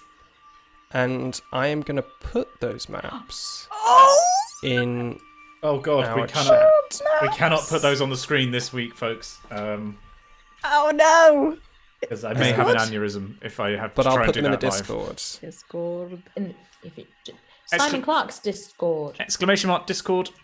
For those on Twitch chat, for people on podcast or YouTube, find Dr. Simon Clark's Discord and go to the RPGeeks discussion. Or go, is it linked on our website? There's a place called Pigeon Toe. rpgeeks.co.uk. It could be. I will where is describe very briefly what you see on this map. I've described it already, but just very briefly, what you see are a large area labelled shifting mangroves. There's dates scattered across the map. There's what looks like a route that has been marked out on this map, and it's taken... the route has gone all the way into one of the tributaries of one of the larger rivers, coming out towards these shifting mangroves. And on the far west... do I mean west? No, I don't. I mean east. The far east of the map is a large settlement called Lansdowne Port. Cool. Lansdowne being a place not too far from where I grew up, actually. That's kind of funny to me. It was one of the 2 school buildings. It was called Lansdowne. And that feels like a great place to end it. So, on the maps, Simon's Look at our maps. Maps. Everybody. Cool. Yeah, we'll have to get these on the screen for next time. This was a shorter, for people who are watching this after the fact, or listening to it after the fact, this was a shorter than normal session because we had a few technical difficulties just getting everything together. No, I don't know what you're talking about. So that's why this is a little shorter than normal. have to admit to that to the podcast before. Well, no, because people would say this one's half an hour shorter than normal. Notice, yeah. Yeah. It just felt like the right time to end it, you know? Yeah, that was a great break point. Great. So, We didn't die. should we take That a was quick break great. on stream Yes. for a couple of minutes and we'll come back and we have some exciting science to hear Oh, about. it's going to be so Frogs. awesome. Frogs. Frogs. Yeah. Okay, right. So don't go anywhere. We'll be back with an amphibian assault on your ears in a couple of minutes. I tried. Okay, I'm hopping from subject to subject here. Right, we're back in a few minutes. They're going to kill me now. Right, don't go anywhere. Bye. And we're back from break. Welcome back, everyone. So we have had the exciting adventure, particularly weird this week. Weird things are going on. The main characters were insane. What? I loved it. Oh my gosh. The concept that I used to anime think I still understood this exists in the game. future is The concept Right. of like Presumably cultural it's part of like the kind of cultural sort of mix that just gets drawn along with humanity just throughout the But it's like ages, the right? equivalent of like ancient Roman sculpture. Or like 'Cause Egyptian like sort of so- hieroglyphs. but in the same way that Hieroglyphs, we yeah. meld like stuff that's centuries and continents Yeah. apart as modern Yeah. humans like into one thing. Presumably in the future they're talking about like Leonardo da Vinci and like anime as like is it part of this From the similar olden kind of- days. Yeah. Exactly. But at what It's all point, classical, like, isn't where it? does it go from? Where does anime go? Like, what's the next level of like? Probably animation? 5D now, isn't it? Yeah, something like that. What would it be? Yeah. Holodecks, I don't know. Yeah, holodeck Anyway. is the logical conclusion. Oh my god, that's Holodeck. terrifying. Imagine walking into a holodeck that's filled with anime characters. Yes, and then it's they a all turn to look at stylized you. holodeck Oh, program. no. Oh no. Because you could look down and it would make you look like you're an anime character as well, presumably. Yeah. Oh yeah, it would be like. Did it with black immersive. and white, right? They made everything black and white. Maybe they could make you an anime character. Yeah. Did they do that in TNG? There's No, there's- in Voyager, Paris's ye olde Adventures of Captain It's Proton. just a fancy TikTok filter, right? So you just have to like You do get that the lighting right. in you can real do it. world. Yeah. I'd only just watched the James Bond episode, which is now my favourite episode of Star Trek ever. The DS9 episode where there's a holodeck Casino. episode.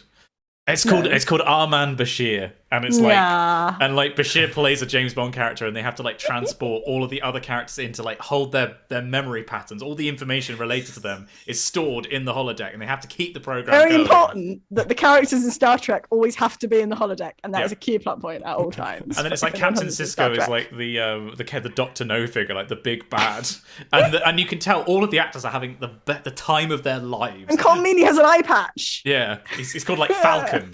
Anyway, no, right. This is not. I was about to tell everyone what we were doing now. Sorry. And that is not me and Simon discussing Star Trek, although later we I should. don't know much about Star Trek, but what I do know lots about now, after researching for this week, is frogs. Oh, Such a good segue. Frogs. So, yes, it is the DnDebrief, and today's DnDebrief topic is frogs because it's been very frog themed recently.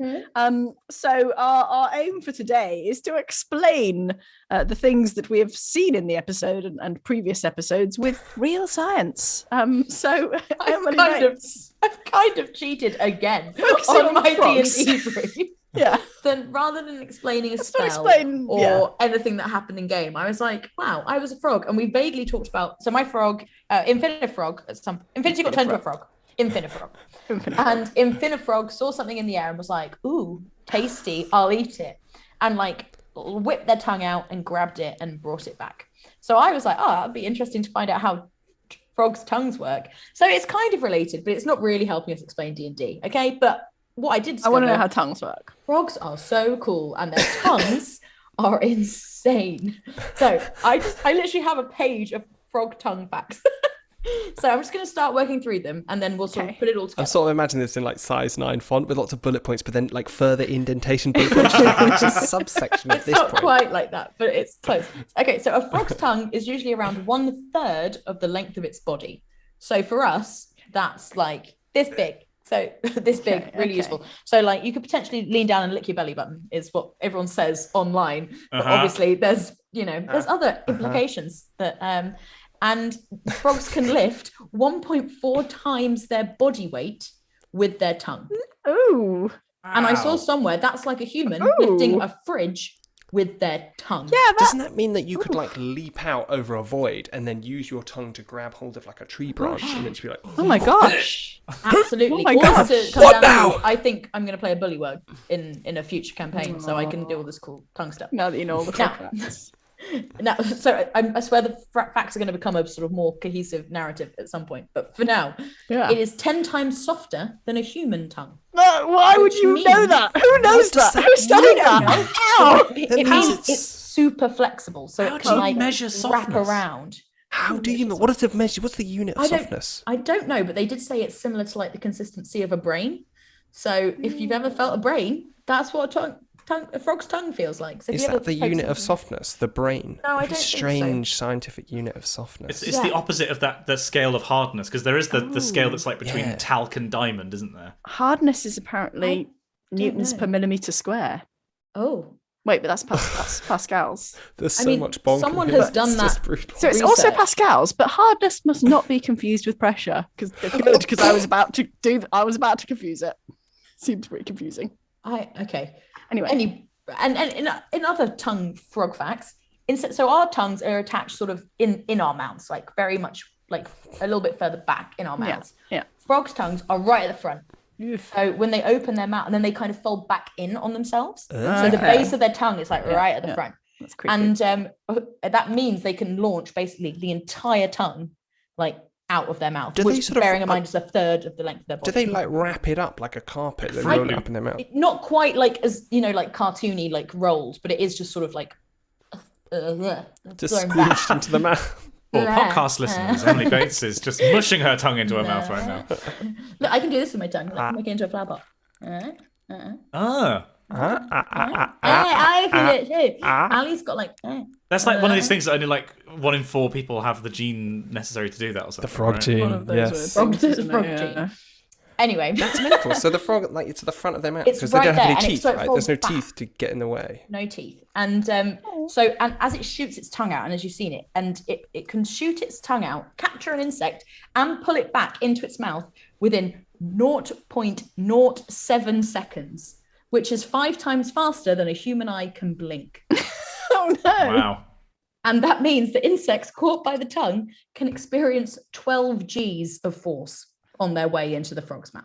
Oh no! So they're probably dead by the time they even get to the mouth. I mean, right? you would think, right? Anyway, then Wait, this is the coolest bit about it. Oh, okay. But if you're an insect, sorry, I'm just thinking about the 12 Gs of force thing. If you're an insect being pulled at 12 Gs through the air, presumably there's less resistance on you, so it doesn't matter so much that you're under that much. Well, no, but it's still that's a level of acceleration. Like, so you're saying for humans, it would be like the brain like slamming into the skull, presumably, wouldn't it? It's also that you then get to talk about the rate of change of acceleration, which is I think technically called jerk.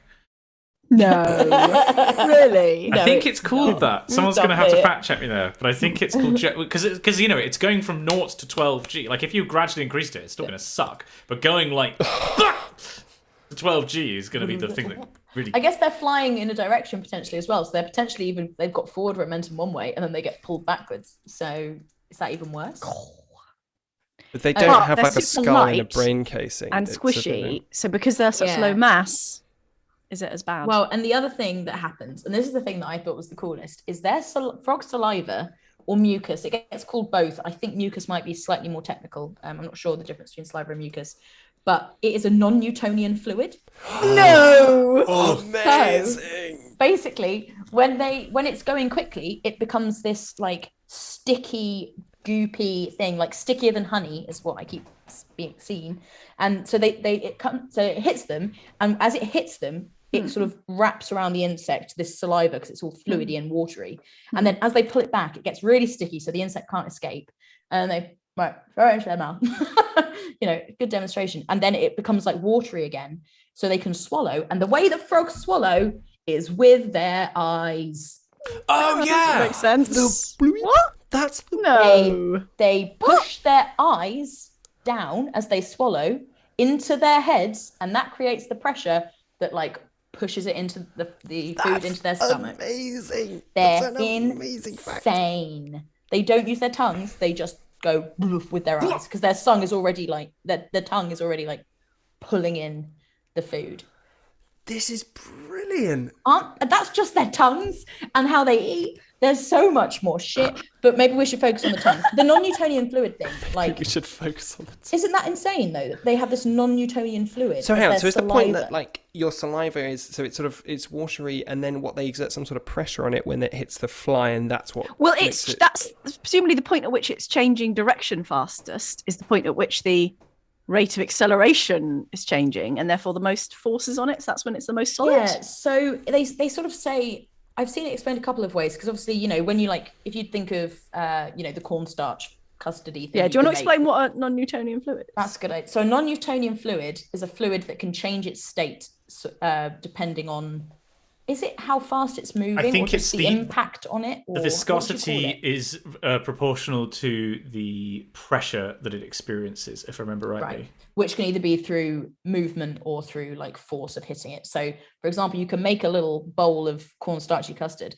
and if you punch it, it's like stops your fist solid. It's like punching, maybe not a wall, but something pretty solid.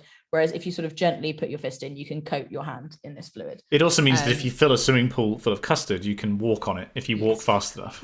Yeah, you sort of have to be like run. Yeah, yeah, power walking. Yeah, power walking. And so their saliva does this, and I haven't actually found why it does that. Let me have a quick read of the paper I was reading. It just keeps saying, so basically the saliva spreads over the insect during impact, because it kind of hits, and then the saliva goes, oh cool, and water again goes around the insect, and then as they whip their tongue back, that like force of the pull back again makes it go sticky, and then once it slows down again in the mouth, it goes liquidy, and then the eyes push, and then they push it into What? the So the liquid is itself, like the act of pulling the liquid apart is hardening the liquid. Yes. Yeah.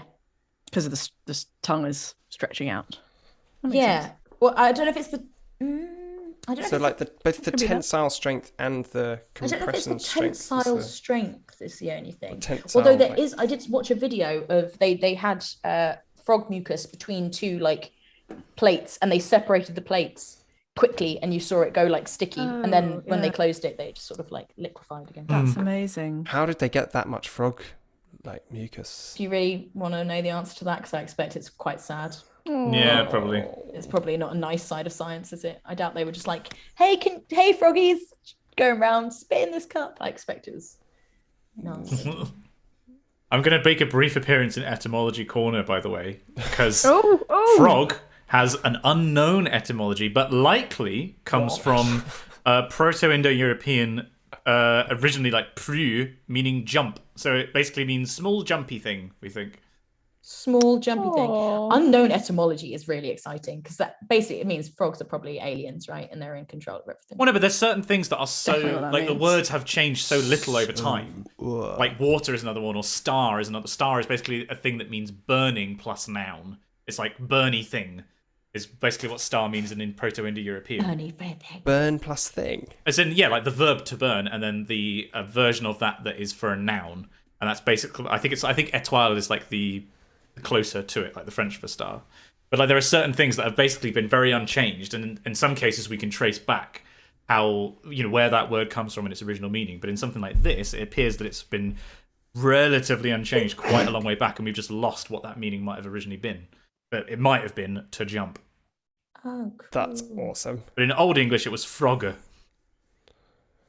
Amazing. And that gives rise to, I assume people have heard of the medieval English Wikipedia article about frogs. No. I'm pretty sure this is medieval Wikipedia, but basically there are certain articles that have been translated into like Middle English. And so this one is like, a frogger bith a smaller beast with four leggies. Which leith both in the water and on land. Hit bith off the time brown or green or yellow, or be hit tropical. Hit may how dear's colours like red, blue, and black, and leith in trees. So they had the concept of tropical tree frogs back in whenever they were writing. Well, no, that's I think the English Wikipedia article has been translated into Wikipedia. So many into Middle English. That's one of my favourite things on the internet. I fucking love it. It's great. So the other things with frogs, they're interesting, because it doesn't just stop with their tongues and how they eat. That's there's weird. more. There's so much more. They're just insane, and I think they're now my favourite animal. Anyway, so who knows how a frog breathes? Skin! Anyone? Through its skin! Partly It does. through its skin. Partly through its skin, partly by using lungs, through lungs, partly right. through like a weird line. It's got 3 ways of breathing. Let me take you through them. So, number 1, skin. I feel like that's the one I know about. And so basically it's quite simple. It's the sort of, their skin is sort of a thin membrane with a lot of blood vessels underneath, and it allows the transition of oxygen over the gradients and carbon dioxide out. So it's sort of like what happens within our lungs, basically, where because of the difference in what's the word I'm looking for? It's not osmosis. Osmosis. That's water. Diffusion gradient. Diffusion gradients with gases. And so that happens through one side of their skin to the outside, and that's how they breathe in the water, because you still have like oxygen trapped in water. And then when they're out of the water, they have these mucus glands which keep it moist and also helps dissolve oxygen from the air as well.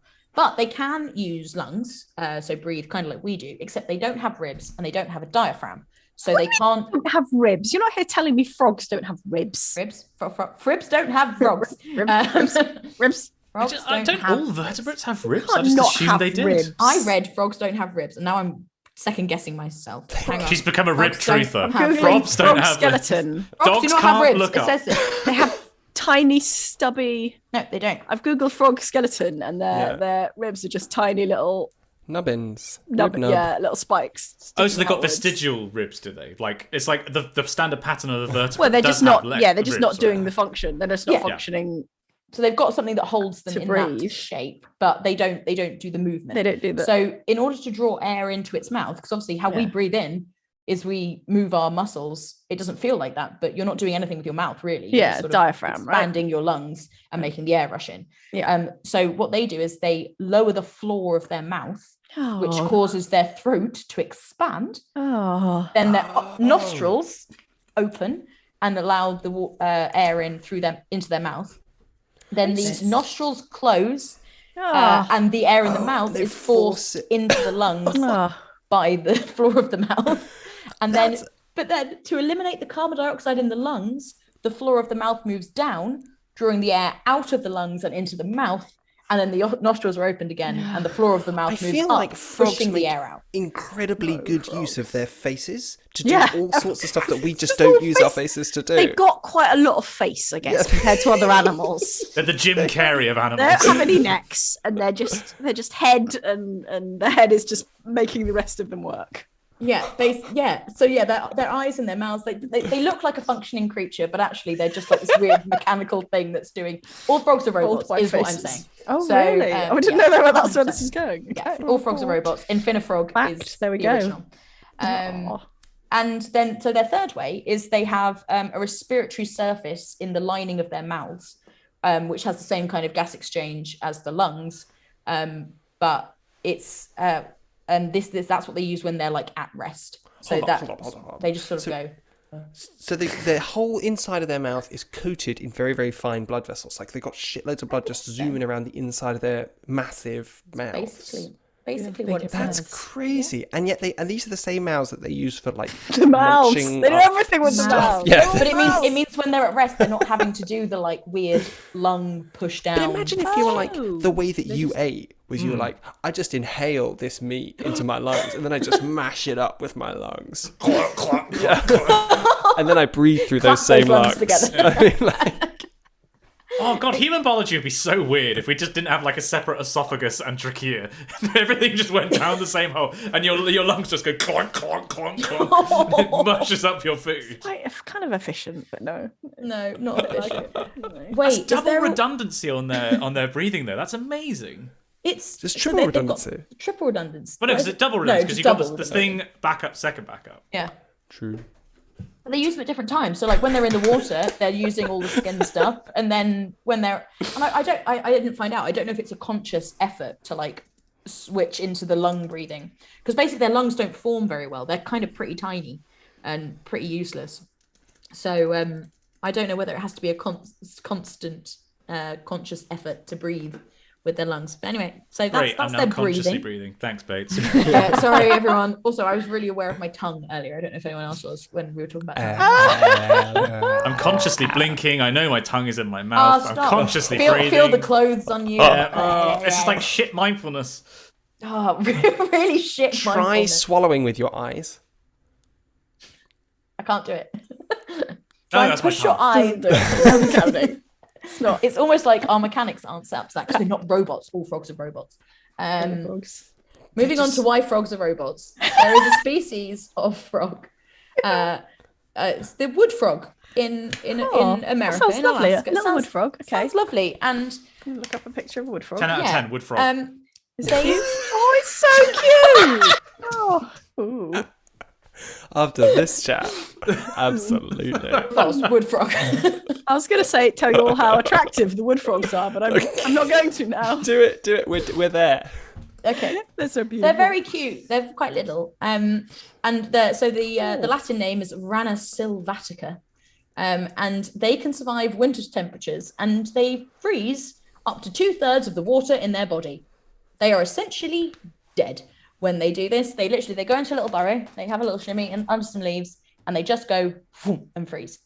Wait. So the reason most animals would, I mean, if I freeze, I would die. Correct. Obviously. But the reason I would die, right, is that as the water in my body is turning to ice sort of turns into crystals, and the crystals grow, and they basically burst all your cells, which is why if you freeze something like a fruit with plant cells in, it goes mushy. Yeah. When you take out the freezer, because all the cells are burst. So you become mushy. You become mush. But what if I was a wood frog? Well, if you're a wood frog, then That's real nice. Create what is called, they call them cryoprotectants, but basically it's antifreeze. It's antifreeze. They're antifreeze frogs. They create their own antifreeze, and it's sort of a mixture of. So what happens before winter is their livers get like really, really big. So these frogs, and they let me just check this right. Yeah, and what they do is they stockpile glycogen before this freeze, and then what they do is when they're starting to freeze, they just release it as glucose around the body, and glucose is a cryoprotectant. If you imagine, if you get sugar and put it in water, that takes a lot longer to freeze than plain water, and the reason is because the sugar crystals get in the way of the water forming the ice crystals. So it becomes like a slush instead. So what the hell do they do when they want to defreeze? How do they not just like instantly die? So that is something. So basically, the reason is what they do is they send this antifreeze. So it's a mixture of like glucose, and also they use urea and stuff like that. So they basically like pee in themselves. But they send it to like the important parts of their body. So like the heart and to cells, so that the cells don't have the water drawn out of them by the freezing process. And so then as they heat up, they can, I think it's like in half an hour. So they just sort of inflate. They're like no, they just unfreeze. But if you're, so they're weeing into, I suppose they're just reusing the same water. So you're redistributing where that antifreeze goes, like starting at the center and then working out, presumably. Yes. Question. I think. What happens to the glucose? Do they wee the glucose out, or do they just like glucose? No. You know what? I haven't found out what happens to all of this afterwards. It's like they're fine. Yeah, they're fine. They're alive. This is the miracle. I expect they do wee it out. I expect that is what happens. It's like Austin Powers after he gets thawed out. They just has that mammoth piss. Takes 2 minutes. That was scientifically accurate. I cannot believe it. Like that's what the Austin Powers film was referring to. Like, I've forgotten how good that joke was the first time I saw that. So good. Yeah. Wow. Evacuation complete. But hang on, I do actually have something. The frogs also accumulated about 3 times as much of the cryoprotectant urea in their blood. Oh no, that's just the same. But basically, so what's interesting is there is this species all over America. But it just seems to be these ones in Alaska where it does get that cold that seem to do it. Oh. So they tested it on like 2 different, one from Ohio, one from Alaska, and the Ohio ones didn't do it. They just died. Wait, the same species? Did you say? Same species. Yeah. Oh, sorry. There's a specific group, which is the Rana sylvatica. Right, so at what point do those two become 2 different species? Oh no! If they can't breed and have viable they're the same offspring. Species. No, God. Let me just check that. I'm now doubting whether they were the same species. So just give me. Is the definition that they can have viable offspring? Is that the definition? That's a good definition. Yeah, exactly. But what same species. Same species. What are other definitions then, if not the viable offspring? The problem is that there's no definition that works because this is an artificially imposed human category on the complexity of nature. Yeah. Nice. Get out of jail free. Woke science. Sorry. Yeah, sorry, but I love it. I don't want to wade into any debates here, but it is right. Yeah, so no, they were the same species, but they just have they're from Midwest America rather than Alaska. But what I liked was the zoologist who was on the team. He said this frog is like a walking liver, and that because their liver gets so big before they go, they're literally like. Blah, blah, blah, blah. But yeah, and about half an hour after they defrost, they are just up and away again. and it's pretty getting on tragic with that the frogs from Ohio just never woke up. they're like, oh, they're the same. I'm sure they'll be fine. frozen, no. Oh, fuck! Everyone online calls them Tragic. frogsicles as well, which is so Oh, like, no. but they're mad. Anyway, fun fact about them: I worked on a TV show called Strangest Weather on Earth, but I worked on it on season 3, and they'd done all the cool weather stuff. They'd done all the, like, you know, weird rainbows and all of that. And so we had to find stories, and one of the stories we found was there are these frogs that when they get cold they don't die, and we managed to pass that off as weather. Now you say that. Cheers. I worked on a much later season of the same show, and I had to present a bit about iguanas falling out of trees. No, you didn't. Not the same show. Yeah, I think it was The Strangest Weather on Earth. Wait, amazing. for what channel? For the That was Weather for Channel? the Weather Channel, yeah. They've done another season. Well, I'm pretty sure it was. Oh, that was. no. I can't remember if that was the exact wording. I'm pretty sure that was it. But I did a different thing about, because the whole thing with that is because they're cold-blooded. When it gets cold enough, they don't die, but they kind of slow down to the point where they fall out of trees. And it was like, it's God. raining iguanas. That counts as weather. Oh yeah. Oh, if it's raining iguanas, that is weather. I mean, we were weather. for all volcanoes, weather. Geology, weather. I mean, technically, according to Aristotle, anything that takes place below the heavens, as in the stars, is meteorology. So, you know, that was that was the division. If it took place in the earthly sphere or the celestial sphere, is the difference between meteorology and astronomy. It was a difficult show to come up with things for. Let's put it that way. I spent a lot of time being like, is this weird cloud good enough to be strange? It wasn't, but it was for season 3.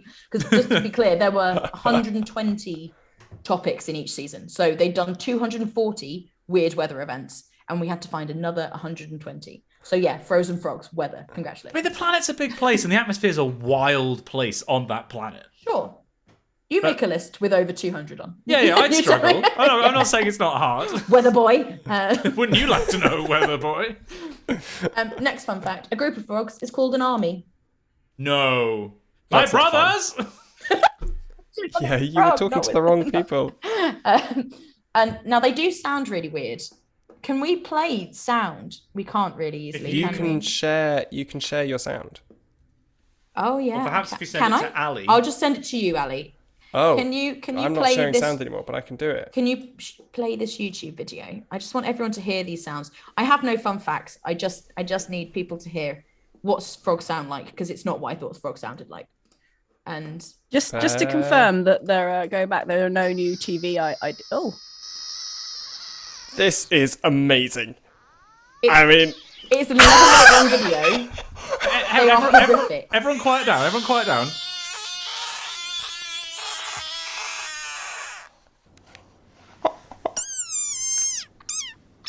That's a really cute little one. You gotta see this video. I'll put it in the chat. It's on the Discord for people listening or watching on YouTube. Anyway, there's 11 minutes of this, and most of them sound like squeaky toys. They just sound like dog toys. They're just like, "Meow!" And they get really angry, and they have these really angry little faces, and they're like, "Meow!" Can I just play the first one? The video is just called 11 minutes of screaming frogs compilation. Pretty much, yeah. Presumably that's the first thing that came up in your research. But in the first one, it's sort of screaming, and then it makes a different noise when it attacks this person's hand. So it's screaming now, and it's trying to run, and now that's it going for the finger. I will say, in the video, most of the frogs, I think, are in a bit of distress. Yeah. Because they've been filmed by someone being like, oh, look, a frog making a weird noise. But there are some that aren't in distress, and they are just making these weird sounds. So they don't make the sound I thought they made. Honestly, this week has been just a transformation, in my opinion, of frogs. Is this one of these things where the frogs only go ribbit in like California, because that's where we film frogs for like the film industry or something like that? And in the same way that like we think of eagles as sounding like a particular species of eagle that is actually in California. I expect it is, yeah. Because I mean, there is still like bullfrogs and things. They do still make that that sound that we expect. But the little ones, they really don't. They just go, I'm a frog. Yeah, if you had to ask me what noise a frog made, in my experience, I used to catch frogs when I was a kid. Like my granny's garden, they had like a pond with frogs, and I never once heard them make a noise. So I would have guessed that they just didn't vocalize at all.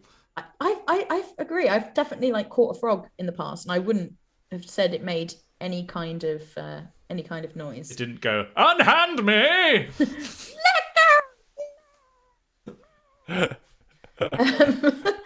So my last set of facts is about how frogs breed, because honestly, It had to be. it had to be, and I thought it was weird, and it gets worse. There are some weird species, so I am just gonna. I don't have this memorized, so I'm gonna pretty much be reading these off, but they're insane. So almost all frogs fertilize the eggs outside of the female's body. So the male holds the Standard. female around the waist in a mating hug called an amplexus, which sounds like a wrestling move to me. Give him the amplexus! And then he fertilizes the eggs as the female lays them. So she's there laying her eggs, and he's just like Burning grabbed those onto her. eggs. Amplexus can last hours or days. One pair of Andean toads stayed in amplexus for 4 months. There's not much else to do if What you're were a they frog. doing? No, Did they eat? that's 4 months of sex. Were they Is stuck? it pleasurable to them? I didn't find anything on whether it was. Let's find out. Give them a survey afterwards. These see two little frogs like Cheryl in smoking. chat is saying it's like a boyfriend backpack. I see them smoking two tiny frog cigarettes afterwards. Oh, they're done now. Yeah. Okay. Yeah. Oh god. So, and then you have the marsupial frog, which keeps her eggs in a pouch like a kangaroo, and then when they hatch into tadpoles, she opens the pouch with her toes and just kind of spills them into the water. Thought that was weird. Oh no! I've just had a flashback to a nature documentary that I saw when I was very little. Have you heard of? There's like a kind of phobia that's kind of not a real phobia. Is this the holes in the holes? Tryptomania? No, Tryptophobia? Trip to something, right? Oh, is it like 13? Wait. Trypanophobia. Yeah, it's horrible. Maybe trypanophobia, right? I don't have that phobia, but I don't like it when I see. I feel like this documentary gave me that phobia. Yeah. Right. And it was about, and I bet this is one of the ones on. So Oh, good. it is. Yeah, it is 100%. It's I have a very strong image of a big, fat, wide, flat toad whose back is just covered in bumps because the eggs are under the skin. Stop. Yeah. The tadpoles. Yeah, that's So the bad. The Suriname the toad. Suriname I have it toad, in- or the pipa. I'm not sure how you say that in Latin, but yeah, South American. Yeah, carries them in her back, and then Safe. Literally under Nice your and skin. safe, and Nothing then- can get there, and then they have to hatch out. Thing and they is, all come apparently out of they her come back. out like over a period of days. Oh, So there's just little it says holes left. thrusting their heads and forelegs out first, then struggling free. So being like, If that was in like a Studio Ghibli film or something, I get you could draw that in a really cute way. It's just this enormous frog relative to the children, and it's just like a little nursery on the back. Yeah. You could make it cute, but no, it looks like the fucking Uruk high pits underneath Isengard. Like if you actually look at pictures of it. It will 100%, Yeah. give you a phobia of lots and lots of little holes with things coming out of them. yeah, Imagine being Two more. the zoologist that sees this for the first time, and you're under your breath, just like, what? oh no, Stop looking at it. no. Fuck. How do I tell anyone about this? They're never gonna believe me. They're gonna be like, all right, Dave, yeah, Taking sure. They notes. came out of the back. I've got 2 more weird breeding frogs. No. So Darwin frogs, the male swallows and stores the developing tadpoles in his vocal sac until the frogs come out. So he like holds them in his thing that makes him go or His jowls. in his jowls. And then the gastric brooding frog of Australia again swallows the female swallows the fertilized eggs, and the tadpoles remain in her stomach for up to 8 weeks in her stomach, finally hopping out of her mouth as little frogs. And when she's like got them in there, her stomach stops like secreting gastric juices and stuff, so she doesn't digest her own offspring. Grim. Stunned them into silence. That was so they're my fun frog facts. I think that is my entire sheet of But those fun frogs. fun. I thought it was fun. It's a species that just Remember how weird vomits sound out they its make? young. Oh, that was fun. Yeah. Yeah. It's Play been the an sounds emotional again. Play roller the sounds coaster. again. No, I can't. I'll just. Oh. Anyway, I think frogs are really cool. They've got weird tongues and they make cool sounds. A group of them is an army, and they have Slaps. weird sex. And When we you- don't kink shame here. So An army of Don't do toads that. running down the street, and all you can hear is the little like slapping at their feet. Like, getting louder and louder. This wet slapping as they go down And then the you road. see it.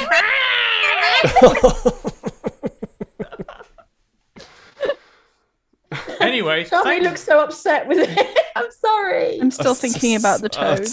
See, I didn't see a video of it, and I'm glad I didn't. Yeah. I'm sorry. Or even just the pictures. Well, I thought it was. I don't want to see. I thought it was riveting. Thank you very much. Oh. Very good. Have you been working on these for 2 weeks since Mate said that she was going to do frogs? There's a lot of frog puns out there. Let's be real. Yeah. Who? We haven't spoken about what we want to do from this episode. I was going to say the game. Yeah. I'm I'm not sure because Moonbeam is obviously I did cast quite yeah. a high level spell. Yeah. What level spell is that? 2, but it's the highest level I've got. It's quite high level. I feel like it. That's the first time we've cast a second level spell in this campaign. Slug Any of consciousness. us have anyway, apart from you. How conscious are slugs? Calm emotions was a second level spell. Ah, yeah. It didn't work. But it not work. was. We can't. Is it you next week, one. Shams? Or- Yeah, it is. Calm emotions is an interesting one. Like how you would, what you Yeah, would do. actually, that's true. Yeah. It didn't work, which is a Design shame. I could do it spell. anyway. Yeah. Should I do it? Or you could do the science of anime. Is Oh, there that science is- of anime? I don't know, but I think Yeah, to we do with the could, design. Why do we find anime cute? Why do we find things cute? Oh, I love that. Oh, I like that. That's really And why good. do we want to Things, crush yeah. cute things? Because that's the thing, isn't it? That Yeah. like when you see a kitten or a baby, you're like, oh, I want to squish it. crush it. I want to eat you up. I love that. Science of cute things, Yeah. including cartoons. Shamini, and of course, how the you draw. perfect person to talk about it. Being a member of the RPGeeks, we are all adorable. We're really You're cute, all yeah. so adorable. I would and also good-looking. argue that Shamini is the cutest of all of us. Like, she's pretty adorable. I mean, I can't argue with that guys, face. that As soon as you put was- that face up, I can't argue with it now. That wasn't cute. That was Horrible. terrifying. I feel I like did a you really know, good face. Podcast listeners, super cute, and I did a super cute face. Don't question it. Because I thought I'd say it because Ali normally says it, and if he said it Yeah, again, Ali always says how hot we all are. And it's really Yeah. weird. So I think Yeah, maybe but I'm cute going is I'm with- better. trying to I'm going with redistribute cute. it. Yeah, thanks. Yeah, I like that. Thank you. We all just say how wonderful we all are. 100%. I love that idea. Thank you so much. Science of cute things coming to you next week. Yes. That's awesome. exciting. I'm excited about that. Boom. Right. I think that's it, folks. That's the end of the Oh, podcast. oh slash wait, video. no, we have to plug all our. Oh, We should plug please stuff, hang out with yeah. us. Look, folks, the RP Geeks, we have a lot of exciting stuff coming up. Oh, and it's so really exciting. like we have There's irons live and fires. Oh, live events that you can potentially come to. Mostly if you're living in the sort of see us. Great Britain type area, but still, we've got things going on, and the best way to keep up with them and be the first to know, in case you wanted to be the first to know rather than the second to know, which would also be fine, is to follow us on social media. Yeah. We got a lot of Twitter going on. Our Twitter also posts cool science facts, cool D&D Really games. does. Follow our Twitter. It retweets them mostly, and we Hey, post that's clips from our fine. shows. Yeah, it retweets the cool stuff, collating the best of the science and D&D Twitter worlds for you. Follow us. We're at RPGeeks D&D on Twitter. We've got a TikTok where we post clips of the show. If you've missed any of our previous shows, you just want like the little bite-sized science facts, follow our TikTok at RPGeeks I love D&D. TikTok. TikTok's my favorite one. We've got an Instagram account. Oh yeah, we Oh, totally do, and it science. totally gets updated all the time. Visual memes. Yes, Relevant it's the imagery. Instagram. Look, I stopped posting the videos because they weren't doing well. But when we have relevant pictures, I put them up. Yeah, I we know just that's haven't had enough So pictures. cool! Can we just please, like, all of the kind of horrific pictures from the Discord? Could they just, no explanation, just go up No context, on the nothing like, context yeah, needed. nothing. No. No. And we do No. have some Everybody's professional. artwork that will be going up there before too long. That is Oh true. The my artwork gosh. definitely Things will that are work. New coming. artwork? What? You don't. It's so There's much so exciting much things coming. coming. There may so- be some more of you next week. Basically, what I'm saying, this is like the God. intimate gig before the big tour that happens. Optimistic. Friends. All right. Hopefully, Clark Con. Oh, God. So please, that is once again at RPGeeks D&D. Have I said it enough? So again, at RPGeeks D&D. I'm doing too much plugging, furious but about no, it. please come hang out with us on social media, Discord, YouTube, podcast, Twitch. Like, we appreciate you guys hanging out with us, and it's really nice. We like talking to you and We do. discussing really nerdy topics. It's really great. So thank you so much to everyone for watching, listening, interacting today. And we will see you once again next Wednesday, live at 7 p.m. or post live on YouTube and podcasts. Thank you very much. See you soon then. Bye. Bye.